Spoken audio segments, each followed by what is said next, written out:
Yes, you are now listening to the sounds of Sports Reports' audit 2-5, not 25. That just means 25. Mr. Logical, what's happening? What's going on? Just chilling out here on a Thursday, watching the Yankee game on the iPad. It's not a good look right now, but we'll see. We'll see what happens. Why the NBA be making me mad? Like, I'm sitting here tonight, like, why are both of the play-in games on Friday? Why is there not one tonight and one tomorrow since they played? That's what I was thinking. I was like, why isn't it? Bruh. And then the NBA has all kinds of things they try to figure out on the fly all the time. Shout out to Adam Silver, though. Yeah, so tonight we're going to talk a little bit of NBA because I want to know if there's anything that we can do to stop tanking. Because as I told you the other day, Mark Cuban, you are a disgusting individual. Portland Trail Blazers, you are a disgusting franchise. So we're going to try to figure out a way around tanking. And then we want to know, how important is bulletin board material? If I got to give you a quote in the playoffs to get you to play your best, get off my team. But then again, my team don't be making the playoffs, so, you know, it is what it is. Then team with the playoffs. Then we're going to talk about some draft day trades, what players might be on the move in the upcoming NFL draft a couple of weeks away. I'm excited. And then, where is the race? You know what? Here is the race. How much does race play a role in how we're viewing the MVP this year? I want to know. And of course, get it off my chest. So, Raf, is there anything we can do to get these disgusting people to stop wasting our time and our money and play some basketball? Hey, I got an idea, but I don't know if people are going to like it. I look at it like this. If you look at college football as an example, the teams that are up top stay up top because they go out and get the best players. I think the NBA, they play too many games to incentivize teams to just lose and potentially get the number one pick. I think you got to win. I think the top teams, the top 14 teams go into the lottery. And the strong get stronger, the rich get richer. And until you figure out how to properly run a basketball team, you don't get some of these top players that get to ruin their career and they just slide off into oblivion. You got to keep you got a guy's number one pick, number 2 pick, number 3 pick. That's commercialized gold. That's the equivalent of being finals, like Super Bowl MVP. You get the Super Bowl MVP, you get contracts, you get commercials, you're on, you're in Disneyland, you're on Ellen, you're taking the trophy places. If you're the top pick and in hockey, you win the Stanley Cup, it's a big deal. Like, when you're a top pick, you're normally a top prodigy in high school and college. You're getting a lot of notoriety. And you're probably getting, like now with NI deals, you're getting paid. I don't want to go to a team that consistently drafts in the top 5 every single year because they fire a coach after 40 games and they hire the wrong coach, or they overpay somebody to run in that organization that shouldn't be there, or they hire an agent of a former NBA star and no, we need to stop saving these teams that can't figure it out. And if you can't figure it out, the top 14 teams go in the lottery. So Wembayama, instead of him playing next year in Detroit or Houston, he's playing in Boston or he's playing in Philly, because it seems like the only teams that are on TV are the playoff teams. So why is it every single year my top players go to oblivion and I don't hear from him again, i.e. Zion Williamson? They try to put New Orleans on TV, but when he gets injured, they don't put his team on TV. And if his team was good enough, they would still put him on TV if he couldn't play. Boston's still getting on TV. Philly's still getting on TV. The Clippers still getting on TV. Golden State's still getting on TV. So until Detroit, Orlando's, Houston, San Antonio's, all these teams, Portland, all these other teams, until you can figure out how to run your franchise, I'm not going to keep giving you diamonds and you just keep losing them, and I'm going to give you another bag of diamonds. You keep losing them. Now, you at the bottom, you're going to stay at the bottom until you figure it out. Yeah, you know what's funny is, you felt the need to pick on the Pelicans right there, but it was funny because they're the and first team. And on top of that, like, I mean, hold on, my bad. This is like, I'm gonna have a lot of rants about poorly run organizations because I'm a logical thinker. I figure if you make a move and I understand the sport, then I should understand why you made that move. Like people, like when I play chess, I'm not good at it. So when I make a move, people stand around the table. If they watch me play, they're like, I understand chess. I don't know why you did that. Because what you did didn't make any sense. Because I know how to play chess, I would have made this move. So I'm looking at it, okay, why are you giving a guy nearly $200 million when he hasn't given you 200 games? They've literally paid him something like $2 million a game that he's played. Like that's his guaranteed contract right now. And you're telling me they should get, if they were in the lottery, they should get another player? No. You're ruining it. You're ruining this opportunity. So I'm not going to let you have this guy come from France to Houston and you just, now he's in oblivion because you can't put him on TV. You can't sell him. I'm not watching Houston versus San Antonio just because Victor Wembanyama went to one team and Scoot Henderson went to the other one. It's like your team is awful and you're deliberately being awful. You started out in October. We knew you were tanking for this guy. I don't get it. When NFL teams do it, it's the same way. You don't get put on TV. The NFL, like, listen, if you can't sell out your home games, we're not going to put you on local TV. So all you local fans, if y'all want this game to be on TV, y'all need to buy these tickets and fill the stadium. But in the NBA, you could be garbage and they'll still give you the best player in the upcoming draft. No way. Mr. Logical. So, I was going to say it's funny because New Orleans is the first team in NBA history that was a 1 seed in December to not make the playoffs. So that I just thought that was kind of funny, but yeah, so I got a couple of different ideas. I liked your idea. I had something similar. So my very first note says randomize the lottery. People only care about the big markets anyway. So you got to give the people what they want. The idea that I have is straight up capital punishment. You know what I'm saying? Because these teams like Portland, Dallas, forgive me, Utah, you are disgusting individuals, because Portland was about 2 games out of the play-in with about, 12 games left. And then they said, you know what, Dame, why don't you have a seat? And then his punk ass, he's Mr. I'm loyal, I love ball, I want to play. And you gave me the quote about that. I don't even know if I want to play if there ain't nothing to play for. You 2 games out, make the playoffs. You know what I'm saying? Utah was right there with Oklahoma City, going into the last 8 to 10 games of the season.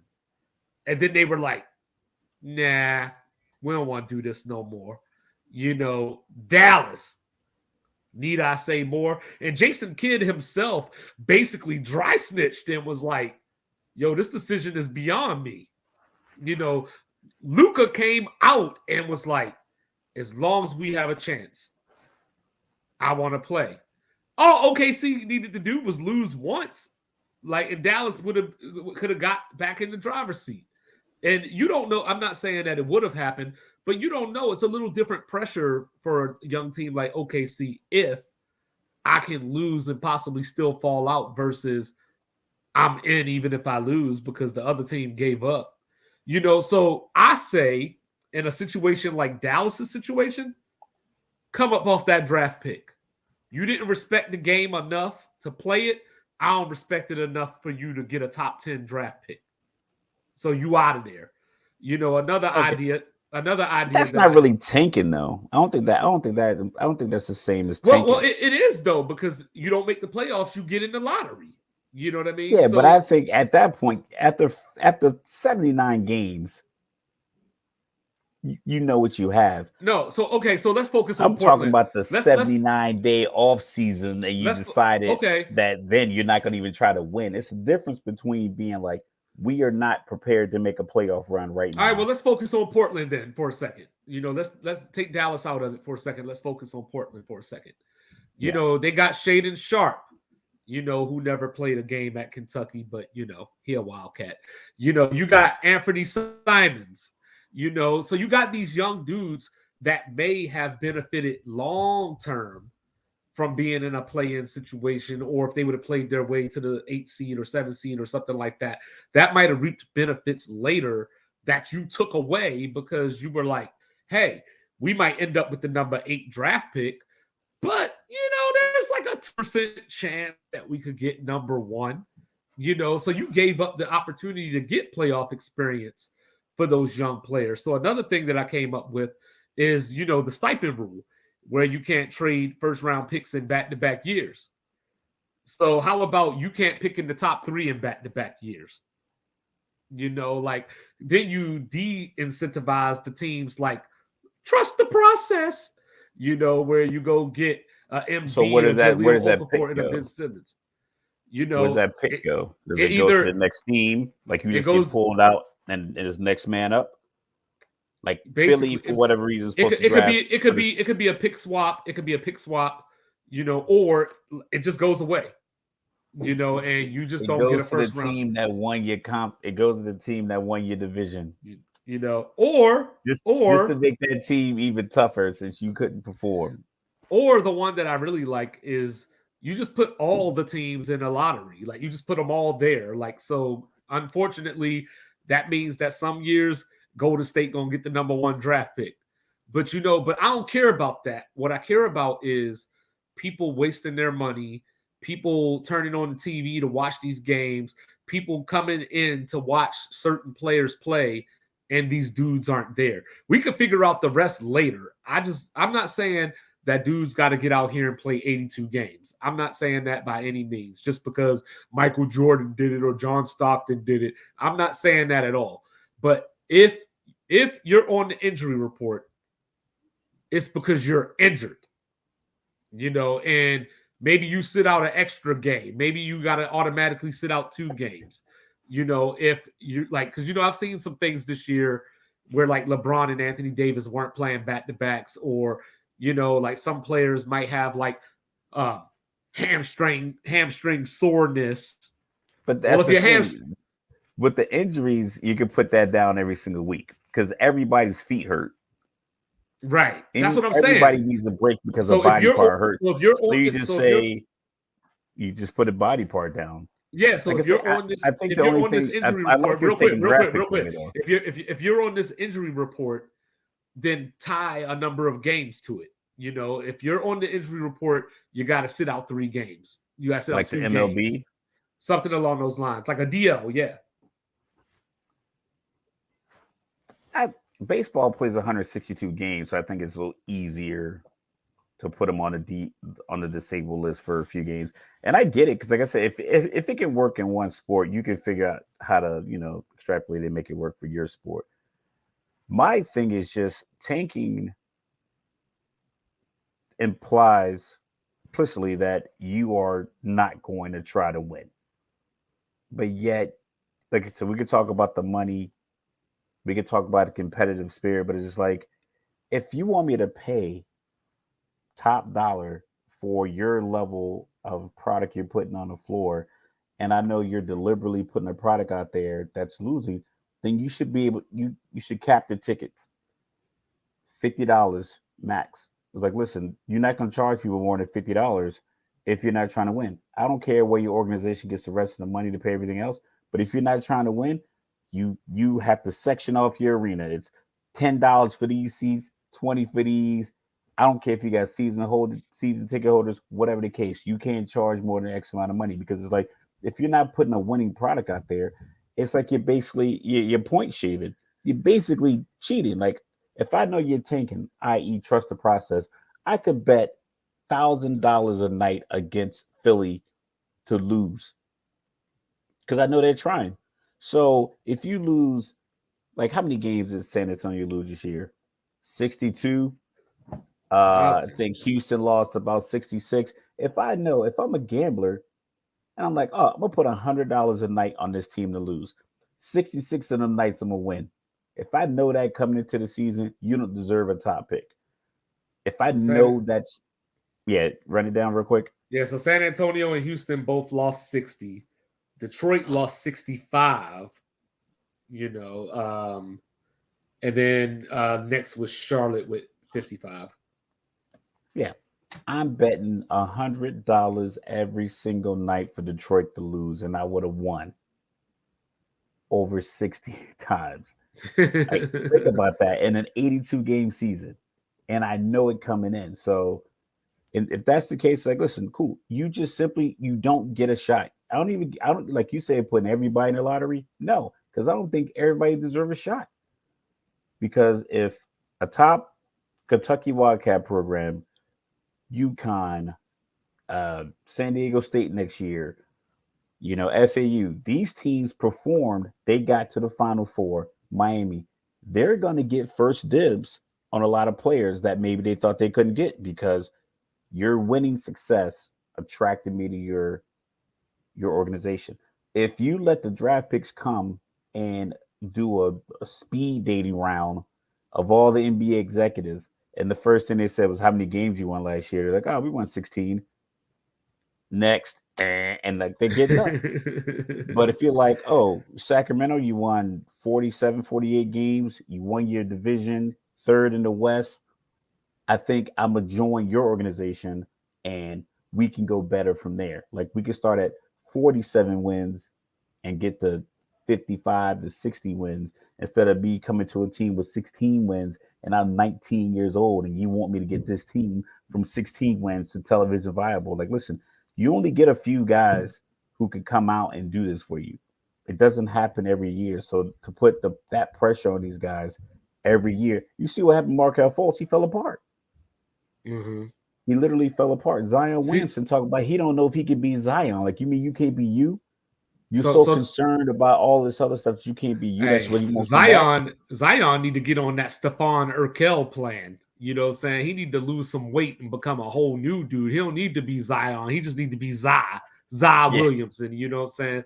But tanking is one of those things. Like we were talking before, one of our earliest episodes, and I had said something about injuries, and you were saying like, well, it's hard to prove how injured somebody is. Like, so tanking is just kind of the same thing where like you could look at somebody's record and just say they're tanking.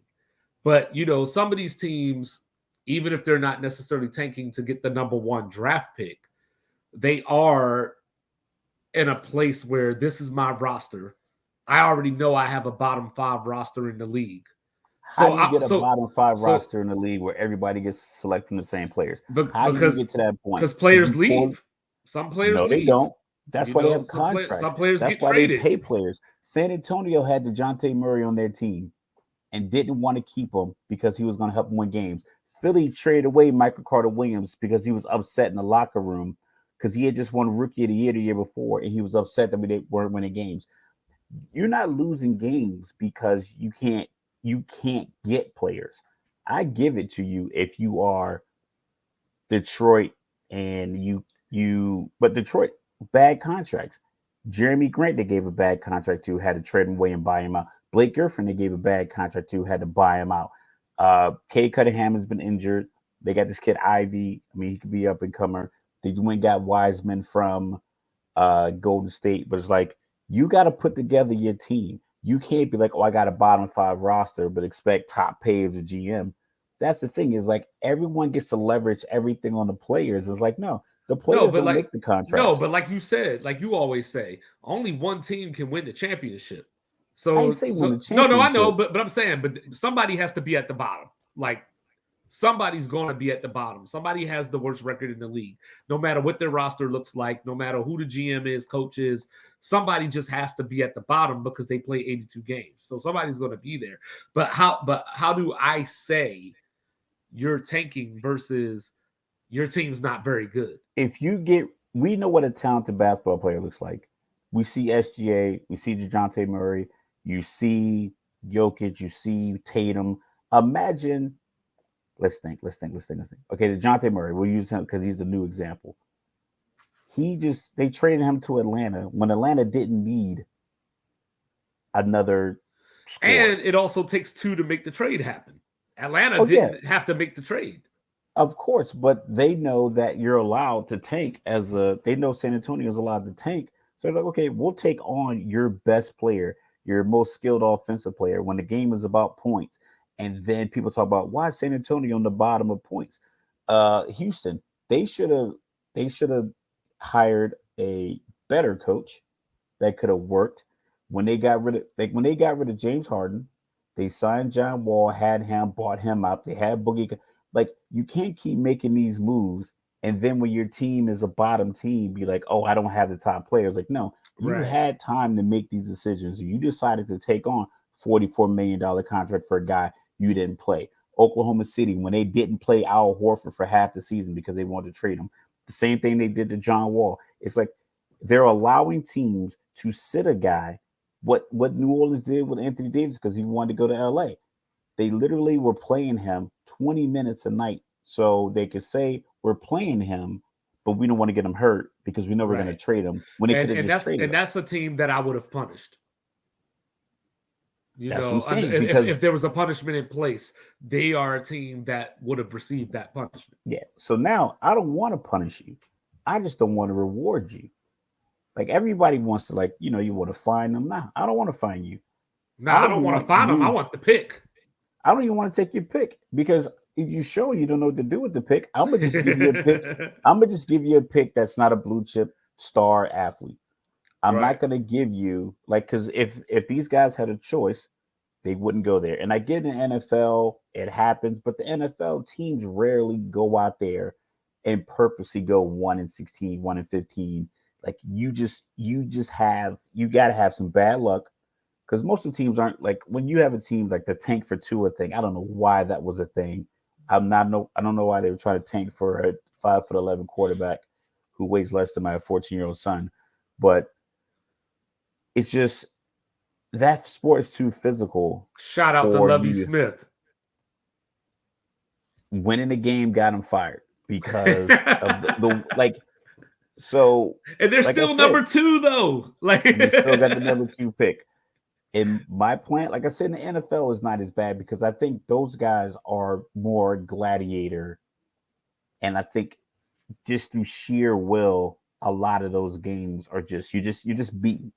Like, you play with the best team you have out there. But if you don't have a top quarterback, it's not like one is available. In basketball, you can get a top player in any position. But we've also seen teams win without top quarterbacks in the NFL or win without top defenses in the NFL. Whereas in the NBA, like, there's no way to combat that if everybody plays the same.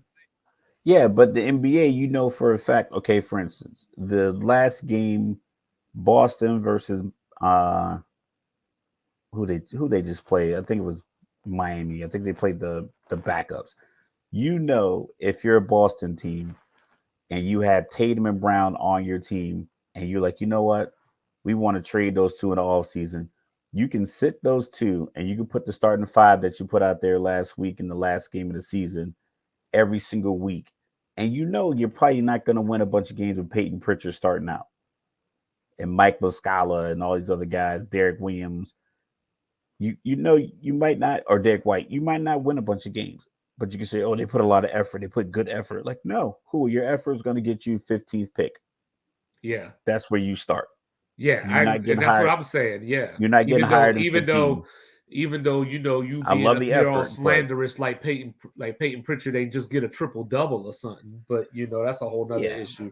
But that's what I'm saying. So, but it's hard. Like, so outside of just looking at a record and just, I guess, keeping up with lineups, like, because like I said, they got their reasons, right? Because even now they came up with this thing where, hey, as long as you play 65 games, you can win MVP. Like you can do this, you can do that. So it's like, okay, like if I'm Joel Embiid, one, can I play 65 games consistently? Nah, never mind. I ain't gonna go there. But basically it's like, are the star players just gonna play 65 games? You know what I mean? Like now if you get hurt, you miss 7 games. I know I was gonna play. Now I know you gotta play this week or whatever, so you can still be alive for the MVP. So I don't. So it solves a little bit, but I still don't think it goes far enough. But that's the thing. I don't think it has to go. I think the 65 game rule, it addressed a problem that we didn't have. Like I didn't have a problem with how many games you played to win MVP. I don't care about that part.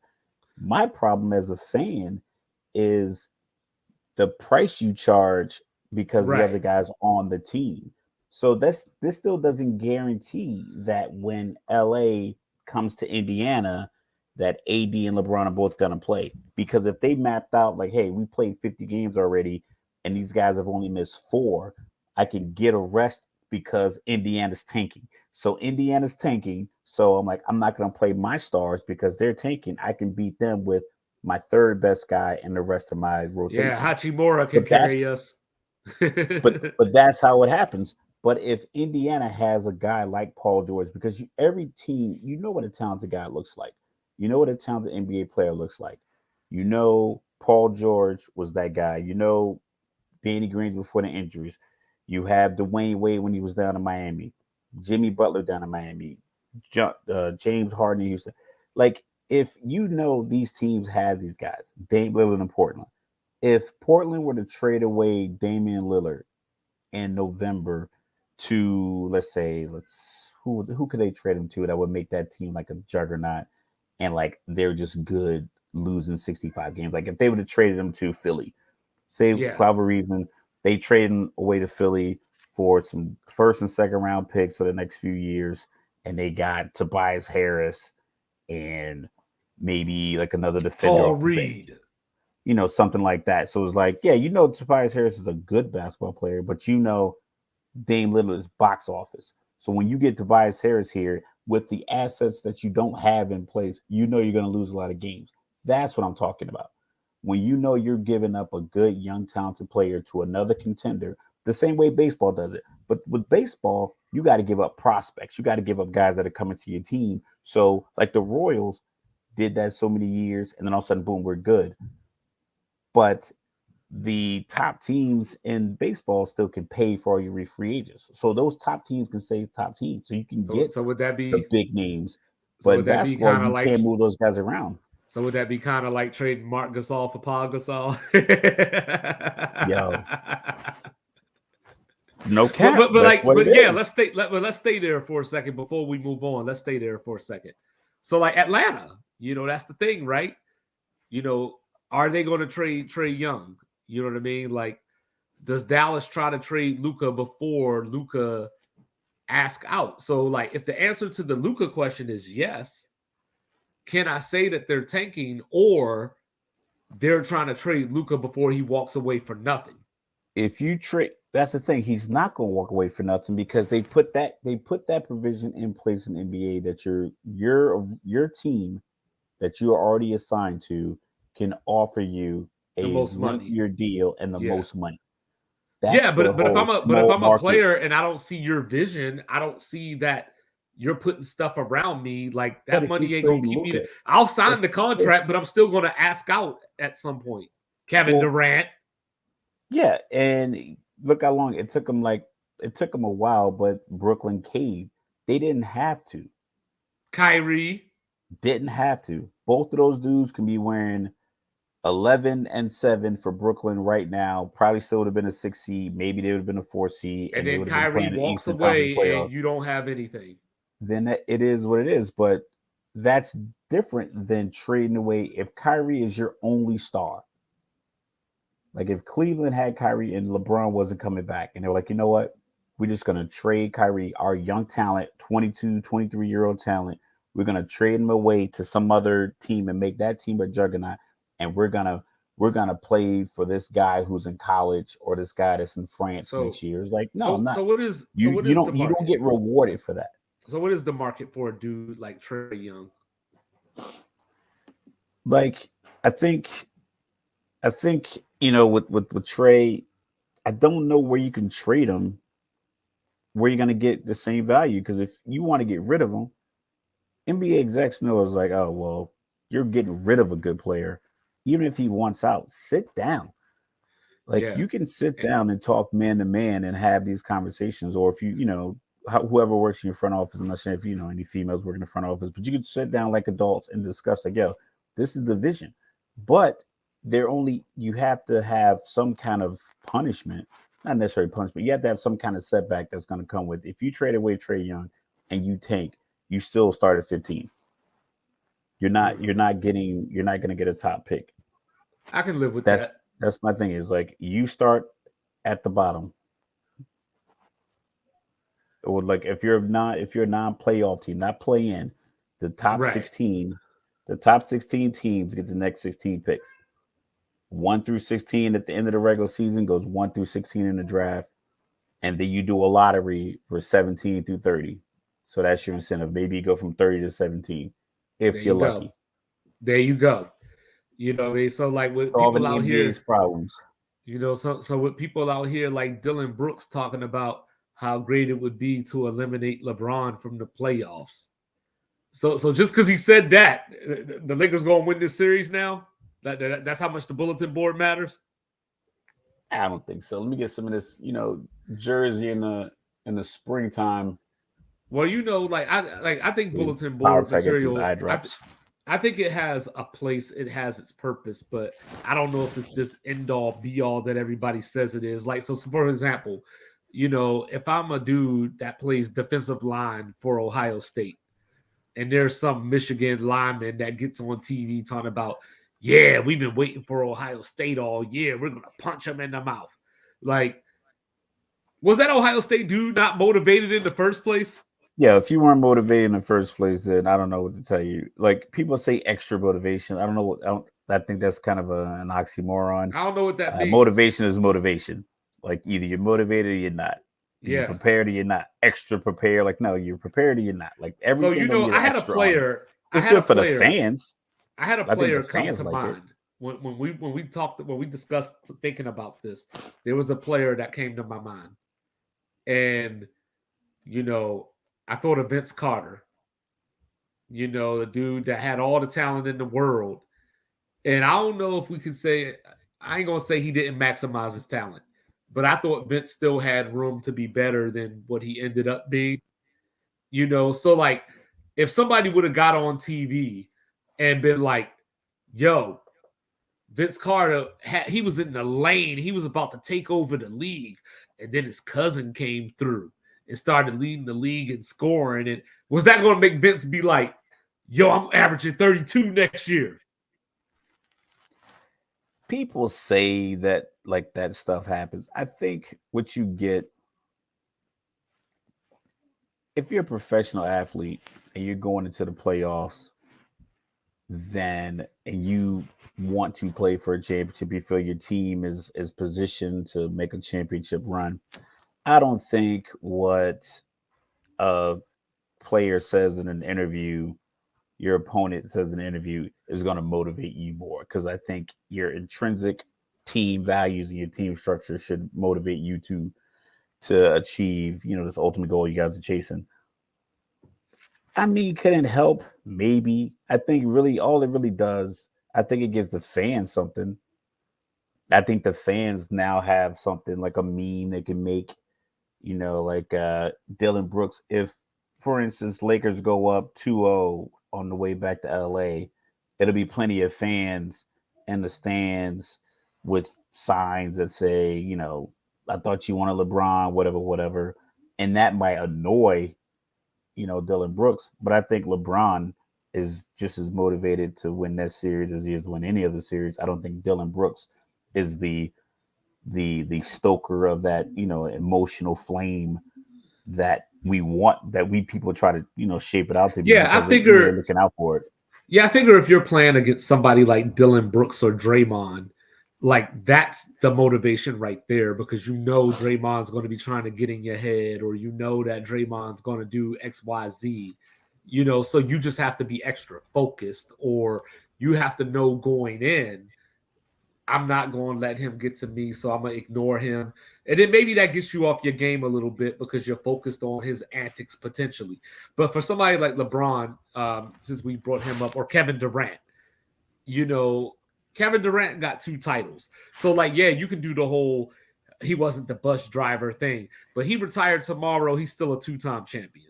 So Two-time Finals MVP, 2-time Finals one-time MVP. season the league MVP. And regardless of what people say, he was the best player on those Warrior teams. They went and got him, but more than he ran to them. So, like, whatever. But when you're talking about those people on that Debatable. level, like whatever, it ain't debatable. But when you're talking about people like LeBron, Michael Jordan, Magic Johnson, Larry Bird, whoever you put on that high esteemed level, their motivation is they're against themselves, or they're against the expectations that they had. Like LeBron came into the league with the $90 million Nike shoe deal. His motivation was, I'm here to be the best. I'm here to show people that I deserve this. It's not about, oh, this guy, Dwayne Wade said something in an interview, so now I got to drop 40 on him. Paul Pierce said something, so I got to drop 40 on him. No, you want to drop 40 on him anyway because you're trying to stamp yourself as that person outside of Michael Jordan's shadow. Yeah, Jordan did this. They said Jordan did the same thing. He made up a story about one of the defenders for the Knicks or something like that had said something in an interview, and Michael read it, and it was motivation. And then we found out later that none of it happened. Or like Michael ran into a guy at a restaurant that played for one of the teams, and they said something to him. And then we came out later and found out none of that happened. And he was probably just tired. He just made it up. He was just fatigued, and he had to charge up. The whole. Yeah, he just made up the whole thing. And we talked about this because I sent you the link from the clip from the shop where Draymond said before the season started, I get up for guys like when Giannis comes and LeBron comes into town, like those are the big games, and I can get that marquee matchup. You want to match up against the best, these players, however they feel, but he said, I can't get up for the Kings or whatever the case may be. But when you get to the arena, you also don't want to lose to the Kings either. So I think your motivation to win is still there. You might not be deliberately hyper. You might not go out and get your standard Draymond technical to get the crowd into it, to get Steve Kerr all riled up, whatever. You might not do that, but your motivation to win is still the same. Now the Kings can look at that clip and say, see what they said about us. But if you need that information, if you need that to be your driving force in April, then you were prepared. Yeah, I mean, you're playing against the defending champs.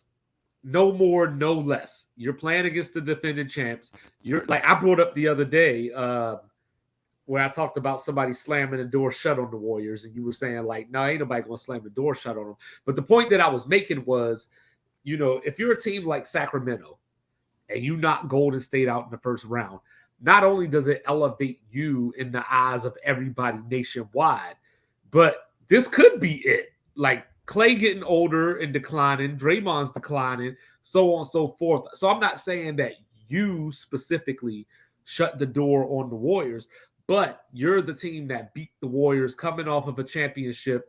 And now if the Warriors don't make it back to the championship, that's the moment we recall that the Warriors ended. So that's motivation right there enough. And maybe as fans and as a fan, maybe that's naivety on my part, where I'm looking at it that way and thinking that these players think things like that. Because for me, if I'm somebody like, say, De'Aaron Fox, I'm walking into that stadium. Steph ain't coming in my house and bombing away on me. We putting them out. We gonna make our names known. Sacramento, stand up. Like, yeah, but if that's been your motivation this whole time, seeing the clip from the shop shouldn't be extra motivation because it's like you're motivated or you're not.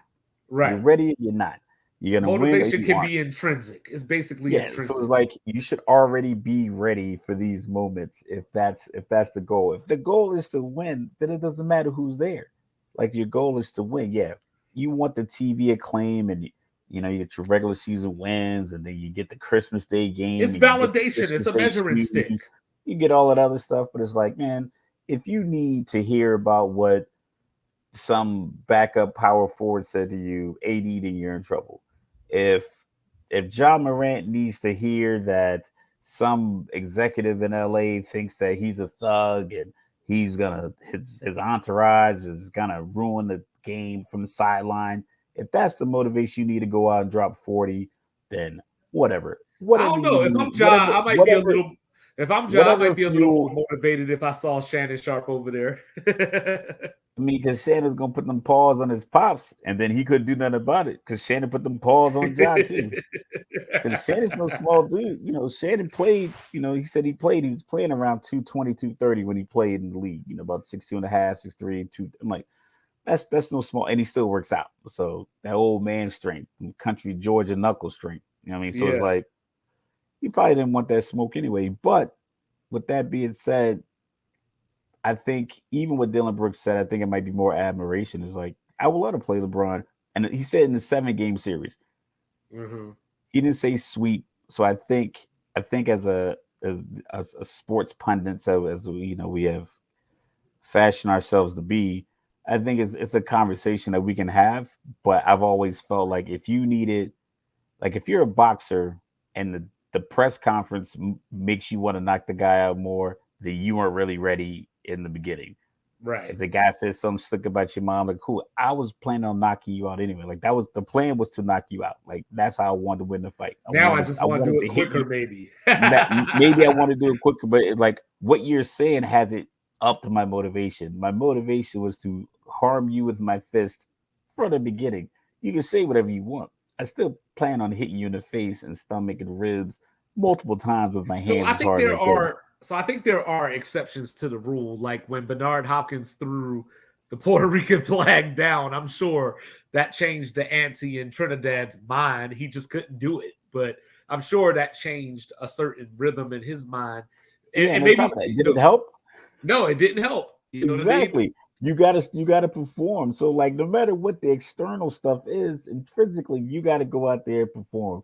No matter how LeBron felt about going back to Boston down 3-2, he could have been motivated by history and everything else. But if he doesn't go 45, 15, and 5, they break up the Miami Heat. So all the motivation in the world to win is great, but you got to go out there and drop 45, 15, and 5.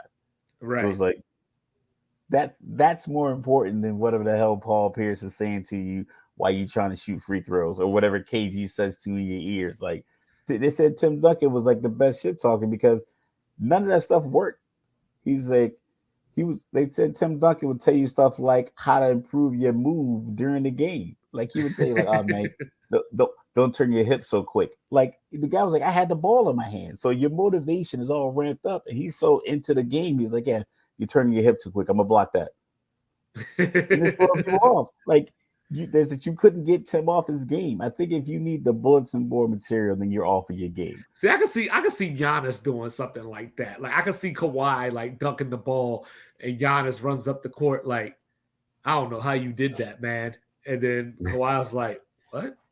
Or whatever. Like, So yeah, I think that like bulletin board material might work for like the lesser players on the team. So like when somebody like Dylan Brooks says, I would love to face LeBron in the first round, maybe somebody like Dennis Schroeder is like, I must now defend his honor, or something along those lines. Like, Braun, we Or can't did let it? you. Or did it? It did it motivate Anthony Edwards and call Anthony Towns to beat LA just so they could tell Dylan Brooks, now look, you got to play us in the first round. Like, no, none of that No, it happened. didn't work But because it could have been, Carl Anthony Towns can't keep his hands to himself.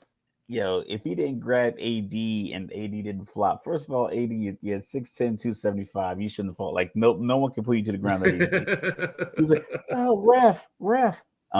But either way, like, hey, listen, you gotta Hey, get the but call. You gotta get the call. He but shouldn't have Anthony grabbed him. Like Edwards, you got 4 Anthony Edwards, fouls, 8 minutes left in the game. Anthony Edwards better be motivated to score 35 tomorrow, because if not, they going home for real. Yeah, but is that But because that ain't Dylan Brooks because wanted to play yeah, the Lakers in the first round? That's what I'm saying. yeah, So like yeah. that bulletin board material should have been more quote unquote bulletin board material for Minnesota.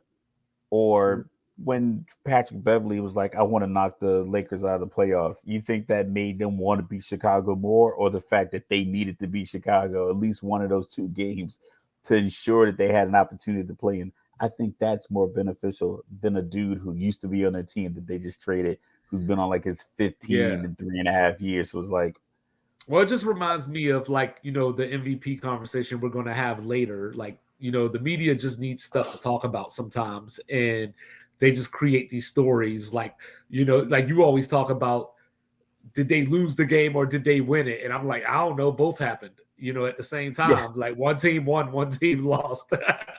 yeah, and that's the thing. Like sometimes it's like, last week you and I, like the last couple of weeks, we were kind of like trying to find things. And yes, these kind of comments here and there, but really the thing that makes our conversations work is or tangible things that occur. The baseball season started, we could talk about baseball. The NCAA championship occurred, we could Yes. talk about that. It wasn't like we don't have a lot of conversations about the And trash and talk that happens. real It's quick, like, I meant how to can I we? meant to real quick, I meant to throw it in my intro. Shout out to the 13-0 Tampa Bay Rays. I meant to bring that up. 13 it started the season 13-0. And also, since I made fun of you, I got to give you your credit. Granted, we're only 12, 13 games in, but props to the Pittsburgh Pirates who are only one game out of first place right now. And So they I are just got up to 2-0 on St. Louis right yeah, now, bottom of the seventh. yes, I just got to throw that out there. I meant to say that in my intro, but I was so excited. I got so pumped up about tanking that Yeah, that I so just like forgot to say now, it. so now the Yankees heard about how you are bigging up the Tampa Bay Rays to start 13-0. Now they got some bullets and more material to go out and win Yeah, when tomorrow they against go the play Twins. Tampa, they tired of hearing about Tampa.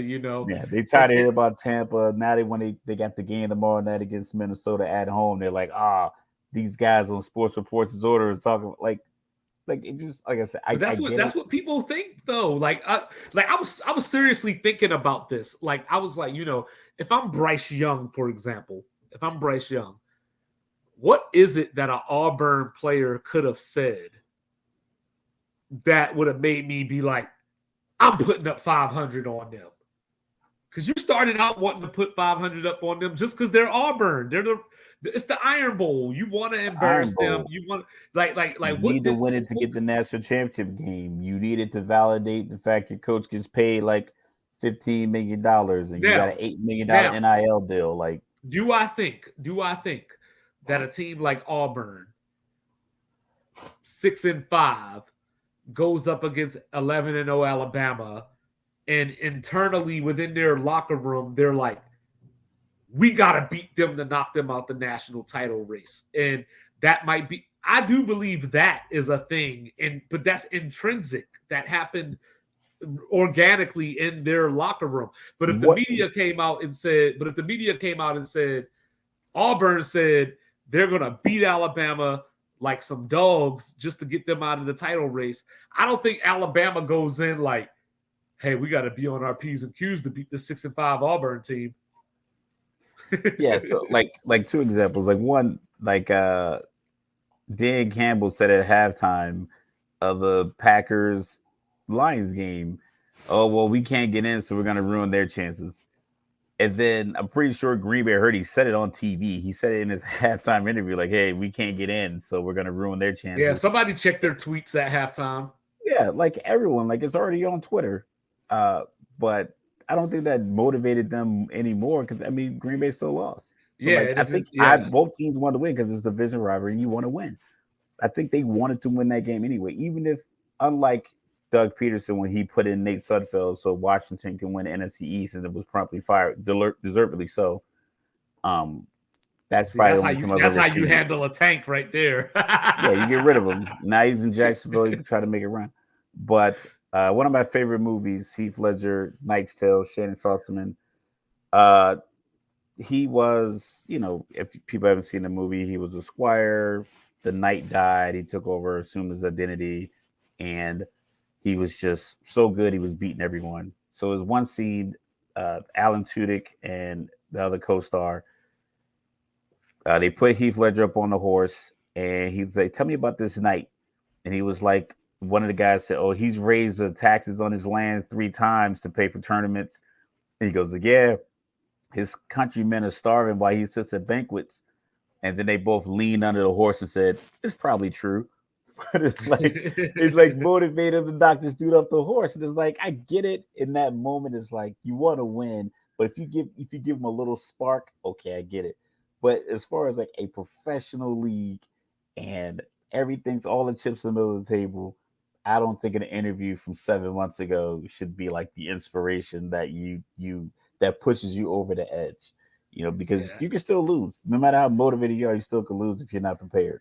I think your preparedness is greater than whatever your motivation is. Because I think if you're prepared, So you what don't about need stuff? the So what additional about motivation. stuff like what about like Joe Namath, guaranteeing the Super Bowl win, and like Rasheed Wallace guaranteeing wins, during the playoffs, And they like won, and the Jets went on and won. So did it motivate the Baltimore Colts anymore? Maybe. Didn't matter. He still ran off the field with his one finger, and and the entire Jets franchise have been living off that moment ever since. yeah, Half the people it in reminds America me. weren't born when that game happened. Yeah, But we cool right sort of off. reminds me. It sort of reminds me of another New York franchise, but that's a whole nother story. And that reminds You, me of another team that plays in green and white, living off of one chip, 2008. yeah, yeah. So and that's it. That's just it. Like I just think of these moments as it's something intrinsic inside of you that you want to accomplish, whether it's for your legacy, whether it's to make your children proud, whether it's to make a parent proud, whatever it might be. You have these intrinsic things. And that's where, like I said, I thought about Vince Carter, because one of my boys, White Adam, he refers to Vince Carter as the Tin Man, because he ain't got no heart. So, so that's why I thought of Vince Carter, because I was like, he had the Michael Jordan comparisons, but then like Kobe came in and was like, no, that's the Michael Jordan guy. And, all these other guys came in and did these things where Vince, not that he became an afterthought, but he became I want to see what dunk he's going to do tonight because I know he ain't winning no championship guy. Well, you can blame the front office because they had Tracy McGrady and him at the same time. This is true, but that So goes was it back. his ability to dunk, or is it his team's ability to blow layups? I mean, hey, he His made it front to office. he made it to that one series against Iverson where they were trading 50-point games and everything, but Iverson just beat him, And that happens. and that I happens. don't Somebody's think got he to was win, more somebody's got to motivated lose. because this dude's a Reebok athlete and I wear Nikes. Like I said, I just think I think that entire premise is kind of overblown. Can it be a little bit more motivation? But like, yeah, maybe that extra 2% boost you need. But if you need it, then you're not ready. Ooh, Pirates got another home run. So there you go, my guys, man. Saying, come on, Pittsburgh, win the division. I'm on your side. I was trying to think about that. I was like, yo, when was the last time Pittsburgh was actually good? Like, was it Barry Bonds? Like, It had to be Barry Bonds. like straight up, I think it might have been Barry Bonds' time. Like, I know they can't think of another time. Well, I think they had a near playoff run like fairly recently, but the playoffs for baseball has finally expanded. So that was a tough grind because it's like 6 teams made it or something. It was like it was a very low number for a lot of years. But now the Padres got motivation, right? Tatis was suspended last year, and they lost, so I don't know. Maybe they went back to back. Oh, no way. They just went break back up to back. The Pirates, the new Miami Marlins. He's only 16. They got a bunch of Dominican players on the team. But yeah, so shout out to Pittsburgh. Pittsburgh's a dope city on the low. It's like a hidden gem in the Midwest. And I would suggest anybody go there. I don't really like any teams from Pittsburgh. Like I'm supporting the Pirates just because they've been bad for so long. But I love cities like Pittsburgh that do the color scheme thing. All their teams pretty Whole much, city. yeah, wears the same thing. I like that. Oh, the city's painted that way. Yeah, The whereas bridges are painted. Like it's literally everywhere you go. That's what you see. The restaurants are paint like the restaurants around the stadium. It's a lot of like gold, black and gold, black and yellow, whatever they want to go with, black and gold, black whatever color you want to See, use. there you It's go, ladies everywhere. and gentlemen. And that's why you tune into Sports Reports as Ordered, because you get Pirates Appreciation Day. You never know what you're going to get around here. We Go gave to you, Pittsburgh, man. Benny Hanna was legit. and they put the sauce on top of the pizza. You know Yo, what I'm and they saying? got a dope casino. Like, Pittsburgh's legit. Like if your But favorite team is a game in Pittsburgh, I suggest you check it out. It's a nice little but city. look at that, from Daniel Jones Appreciation Week to Pittsburgh Pirates Appreciation Day. We got the Listen, little guys out here in we these got streets, you man. covered. We got you covered. Yes. This is a show y'all need to So, watch. so speaking of things that you never know what you're going to get, the NFL draft is coming up. So, we already talked about teams are calling Arizona to get the number 3 draft pick. We saw Chicago trade out of the first pick with Carolina. And, they got DJ Moore out of the deal. Raf, you got your eye on any players that may be on the move during the draft? There's been talk of a few players. The Aaron Rodgers saga. I It's was got to come watching to an end. Come on, man. I was watching the Rich Eisen show, and they're basically saying that the his announcement that he made on Pat McAfee's show kind of handcuffed the Jets a little bit, kind of slid a little bit of their leverage Yeah, to the Green middle of Bay the was like table. Andy Yeah, up then. Yeah. yeah. So like now they want like a couple of firsts. They want first this year, first next year, and the second unprotected, like all kinds of they just want it all, like with no guarantee Dumbass that Aaron's going to players. play more than 2 years. So I get that move is potential. The money is crazy. He's owed like $59 million this year. I don't know how they're gonna divvy that up. I don't know if the Jets take on a certain percentage. DeAndre Hopkins, he's owed 19 million this year. That how we talk about these contracts and how the way they pay out. NBA I don't contracts are I don't worse know when they how pay out as they get realistic it older. is. I don't know how realistic it is. And people always tell me it's your fault and it's Adam's fault, White Adam. Everybody tells me that I'm a closet Falcon fan, because I would like to see DeAndre Hopkins go to Atlanta. Nah, it's too much money. It's too much money, and we got a number one guy already. Drake London's our number one guy. Kyle Or Pitts is our tight end. or I don't how know how awesome long he's gonna be out. or how awesome would it be if he went back to Houston? I, my thing is like, if you have to, like, why you need to leave? Like, what are you chasing? You got the 19 million. Well, Is it's it not him. because? It's them. Well, yeah, they're paying him. Okay, so say hypothetically he does go to Atlanta, unless they're willing to take like a second this year or the third next year or something like that. I don't think Atlanta's gonna do it. Because we talk about the analytics GMs and what schools they go to. I think our GM went to one of those Ivy League schools. I think he's a Harvard or a Brown guy, one of those schools like that. So those guys are heavy in analytics. I think they probably hire a lot of people from schools like MIT and Yale and a lot of these high end math Ivy League schools or whatever. Even though math is the same in any school, but they tend to. I think the GM from the Browns he went to Harvard. So a lot of these guys are playing an analytics game, and DeAndre Hopkins played 9 games last year. He had 96 targets. That's basically 10 targets a game. He caught 6 of those 10, 717 yards and 3 touchdowns. Mm. If I'm trading for that, so if you extrapolate that over a 16 game season, that gets you about 6 touchdowns, 6 or 7 touchdowns. Uh, I mean, close about 1,100, 1,200 yards, give or take. If you play, so basically double it. So you go about 1,300 yards, 6 touchdowns, 6 or 7 touchdowns. That's a nice season, but I'm paying you 19 million for that.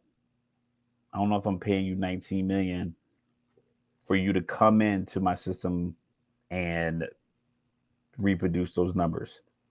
Now, were you playing that way because you're injured? I know he had the suspension and everything else. So it's like I like I like him. I think he's one of the top wide receivers in the league. But I think with the rules, and if you're a rebuilding team, then you wouldn't make that move.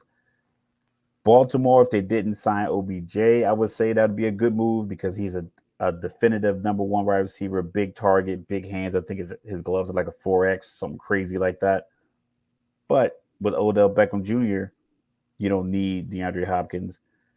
I saw a rumor that Buffalo, but I'm like, Buffalo, you need to get a guy behind Josh Allen, not another guy that's going to run out in front of him. So I Right. don't think that's a good move. Maybe the Jets, but I don't know how much money they're willing to spend. I know that pharmaceutical money has been pretty legit since 2020. I'm pretty sure the net worth is ramped up, but I don't know about the salary cap or what you're willing to spend, a luxury tax, or who you can cut, or who you paying.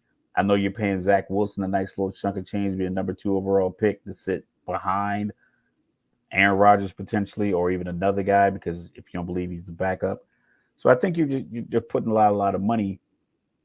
I think a lot of teams are looking at how Philly made it to the Super Bowl, and Mm-hmm. I think a guy like Devin White, who reportedly rumor has it requested a trade out of Tampa Bay, he is going to be an unrestricted free agent next year. So he's getting 11 million this year. So I'm looking at him to get like a Roquan Smith kind of deal where he gets traded and someone gives him 5 years, 105 million. Roquan got 100 on the dot.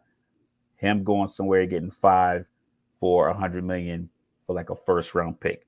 I will look for that move. I think that's probably the move. Yeah, Allen Robinson, another guy, but he had 33 catches for 333 yards, 339 yards last year.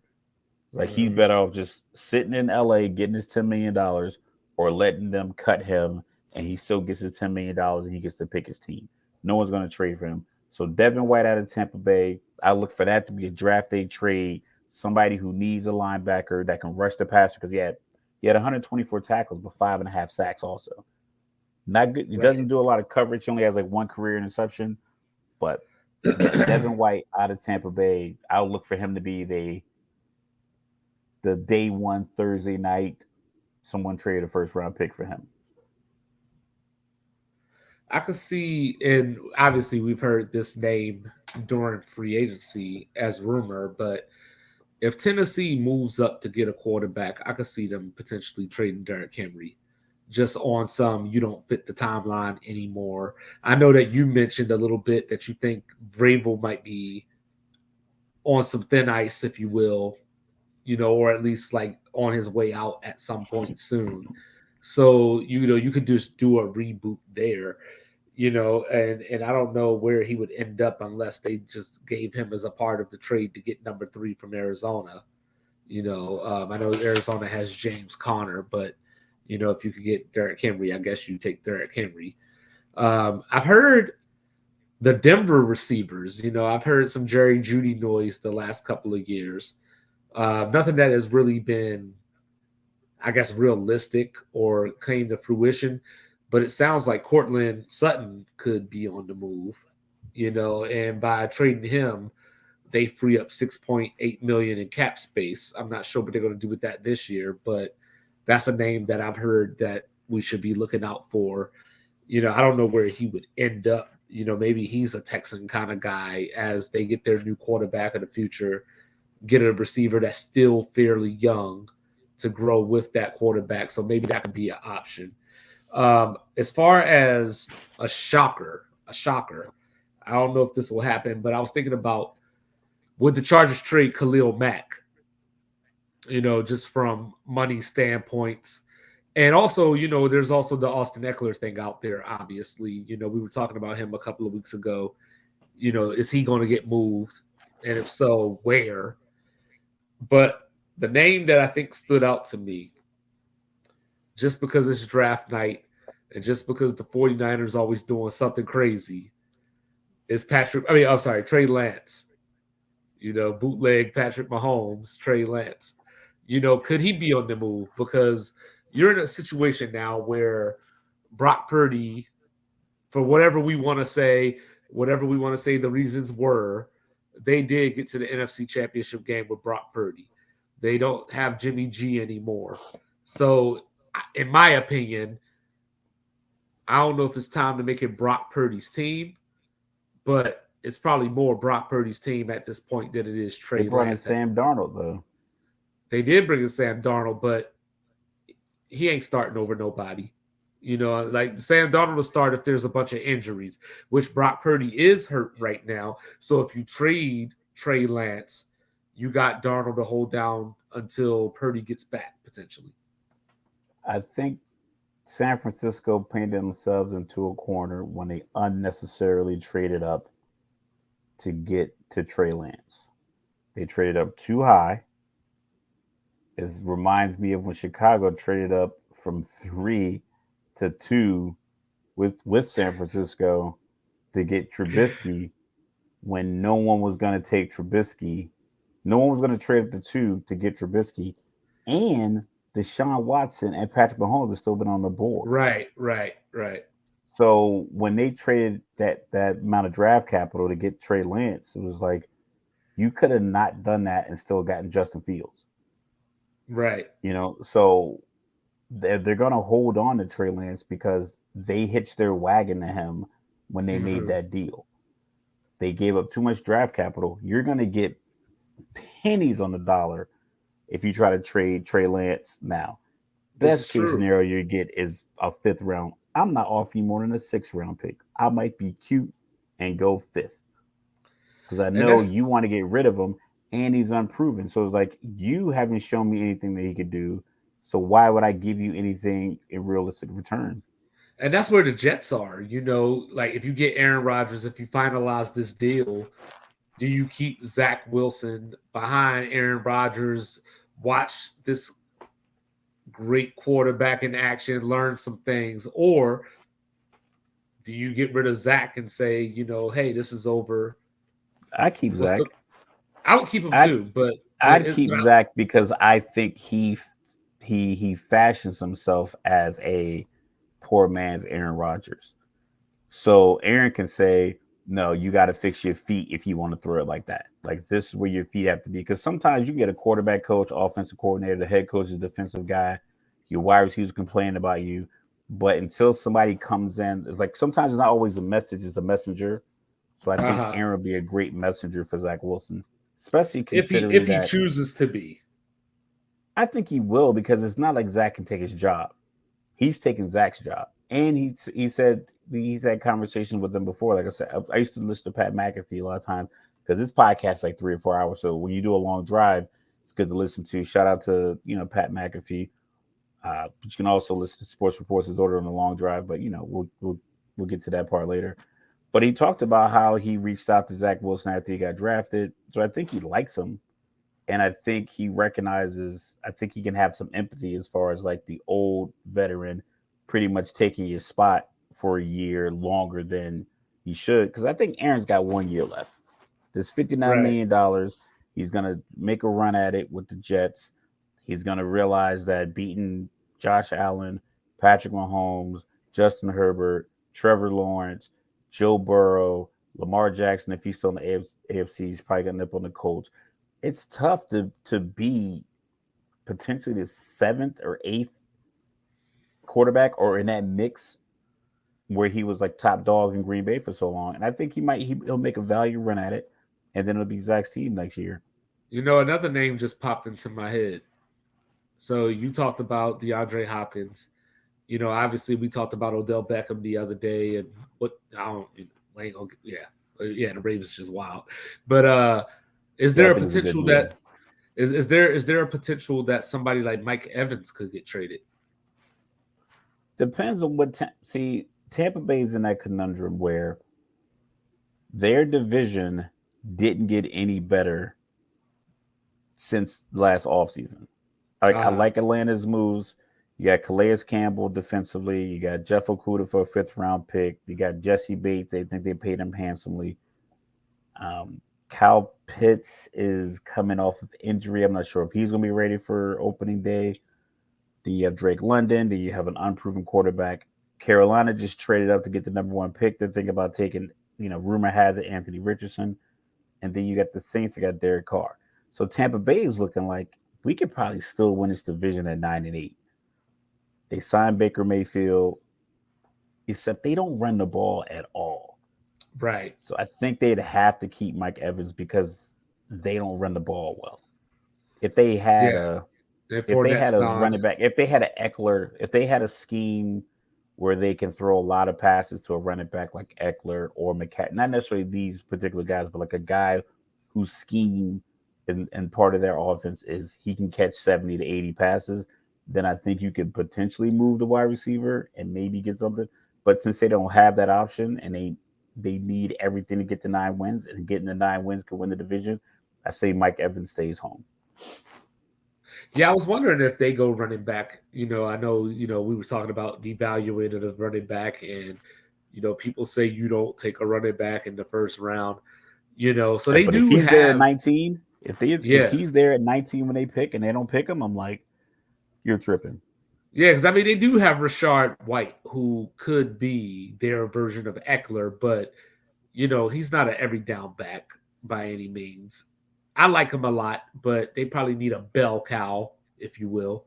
So, but I was just wondering if Tampa's going to go, because Baker Mayfield's on the 1-year deal like we talked about. So is Tampa going to end up going rebuild, where that would free up somebody like Mike Evans? Because they could, like you just said, they could trade Mike Evans and probably still win the division too. I think if they trade Mike Evans, I don't think they win the division because I don't think Baker Mayfield can convert a lot of 3rd and 7s without a 6'5" target like Without that the to big just throw it body. up to Yeah. without the big body.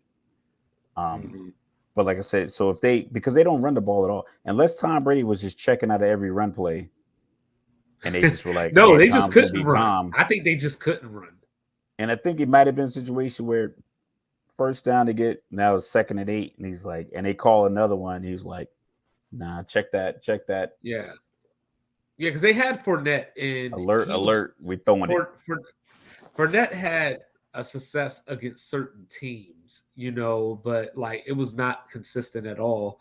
But then it made me think about, and I know he's coming off an injury, not necessarily serious injuries, but with the Colts, you obviously want a young quarterback's best friend is his tight end and his run game. But if Derrick Henry's out there, could I possibly see Jonathan Taylor being out there? I mean, I would say you'd hold on to him just because you have to keep your core identity in place, and the core of winning football teams is their ability to manage the line of scrimmage.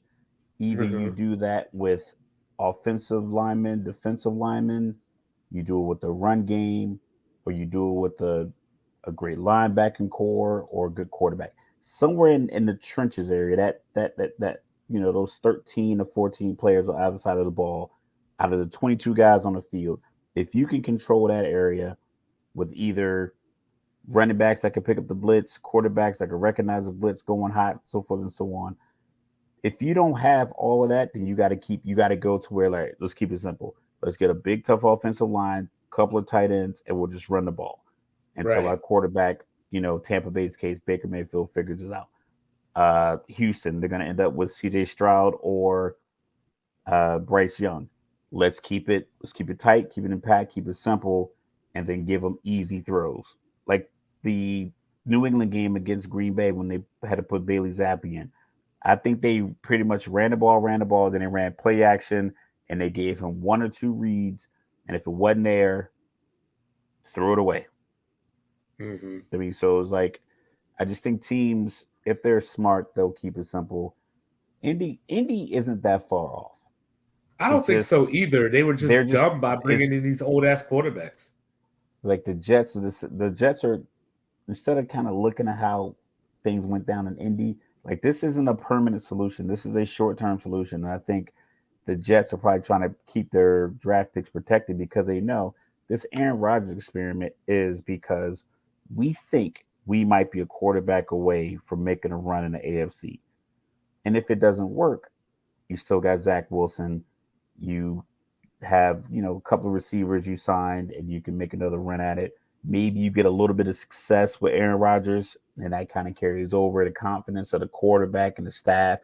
Nathaniel Hackett gets his confidence back, whatever the case may be. And if you don't run it back with Aaron next year, you still you built something. You built like, all right, this is how we're gonna operate going forward. This is how we're gonna play going forward. And I think the Colts have built this run the ball, good linebacker play, young DBs. I think their wide receiver core isn't really that dynamic. So that could be tough. So that would give me a reason to say we're going to keep our running back in house. Tennessee, I think Tennessee trades up to 3. They're going to have to recoup some draft capital to build around their new quarterback. And like you said, they don't fit the timeline with Derrick Henry. And you have a team like Buffalo. Buffalo is they're probably hearing this as much as we're talking about it.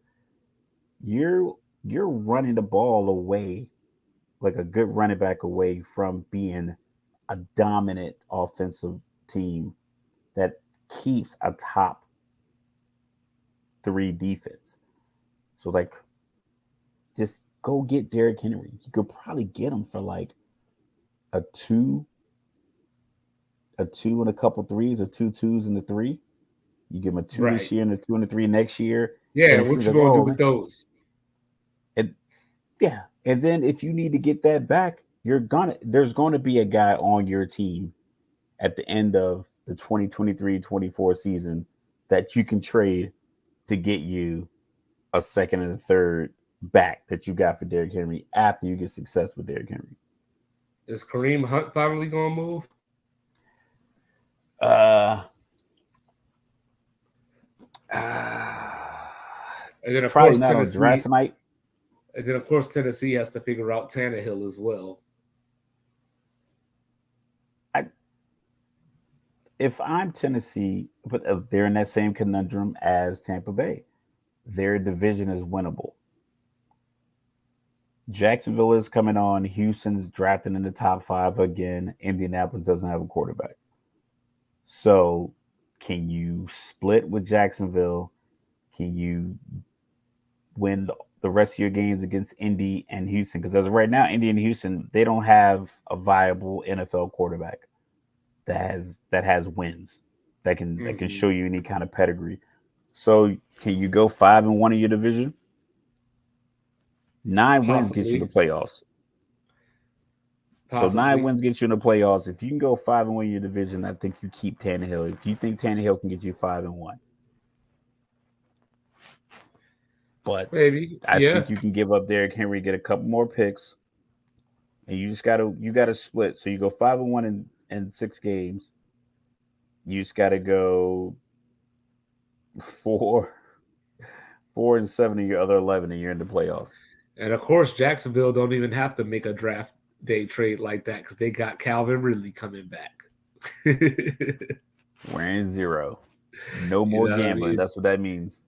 Yeah, so yeah, so I think that's always the fun part, is speculating about this stuff. Of course, just because we talked about all this, it's going to be all ho hum, but It's gonna y- be super vanilla. We're talking all this crazy stuff.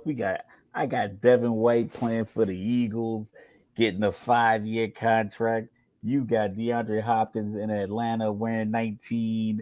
I mean, we got all kinds of stuff going on. It's gonna be chalk, simple trade. You might get one dude that moves for like a 4th round pick. It was like, and they're going to be drafting safeties out of Ohio in the 1st round. Like, who the hell is this dude? It's going to be.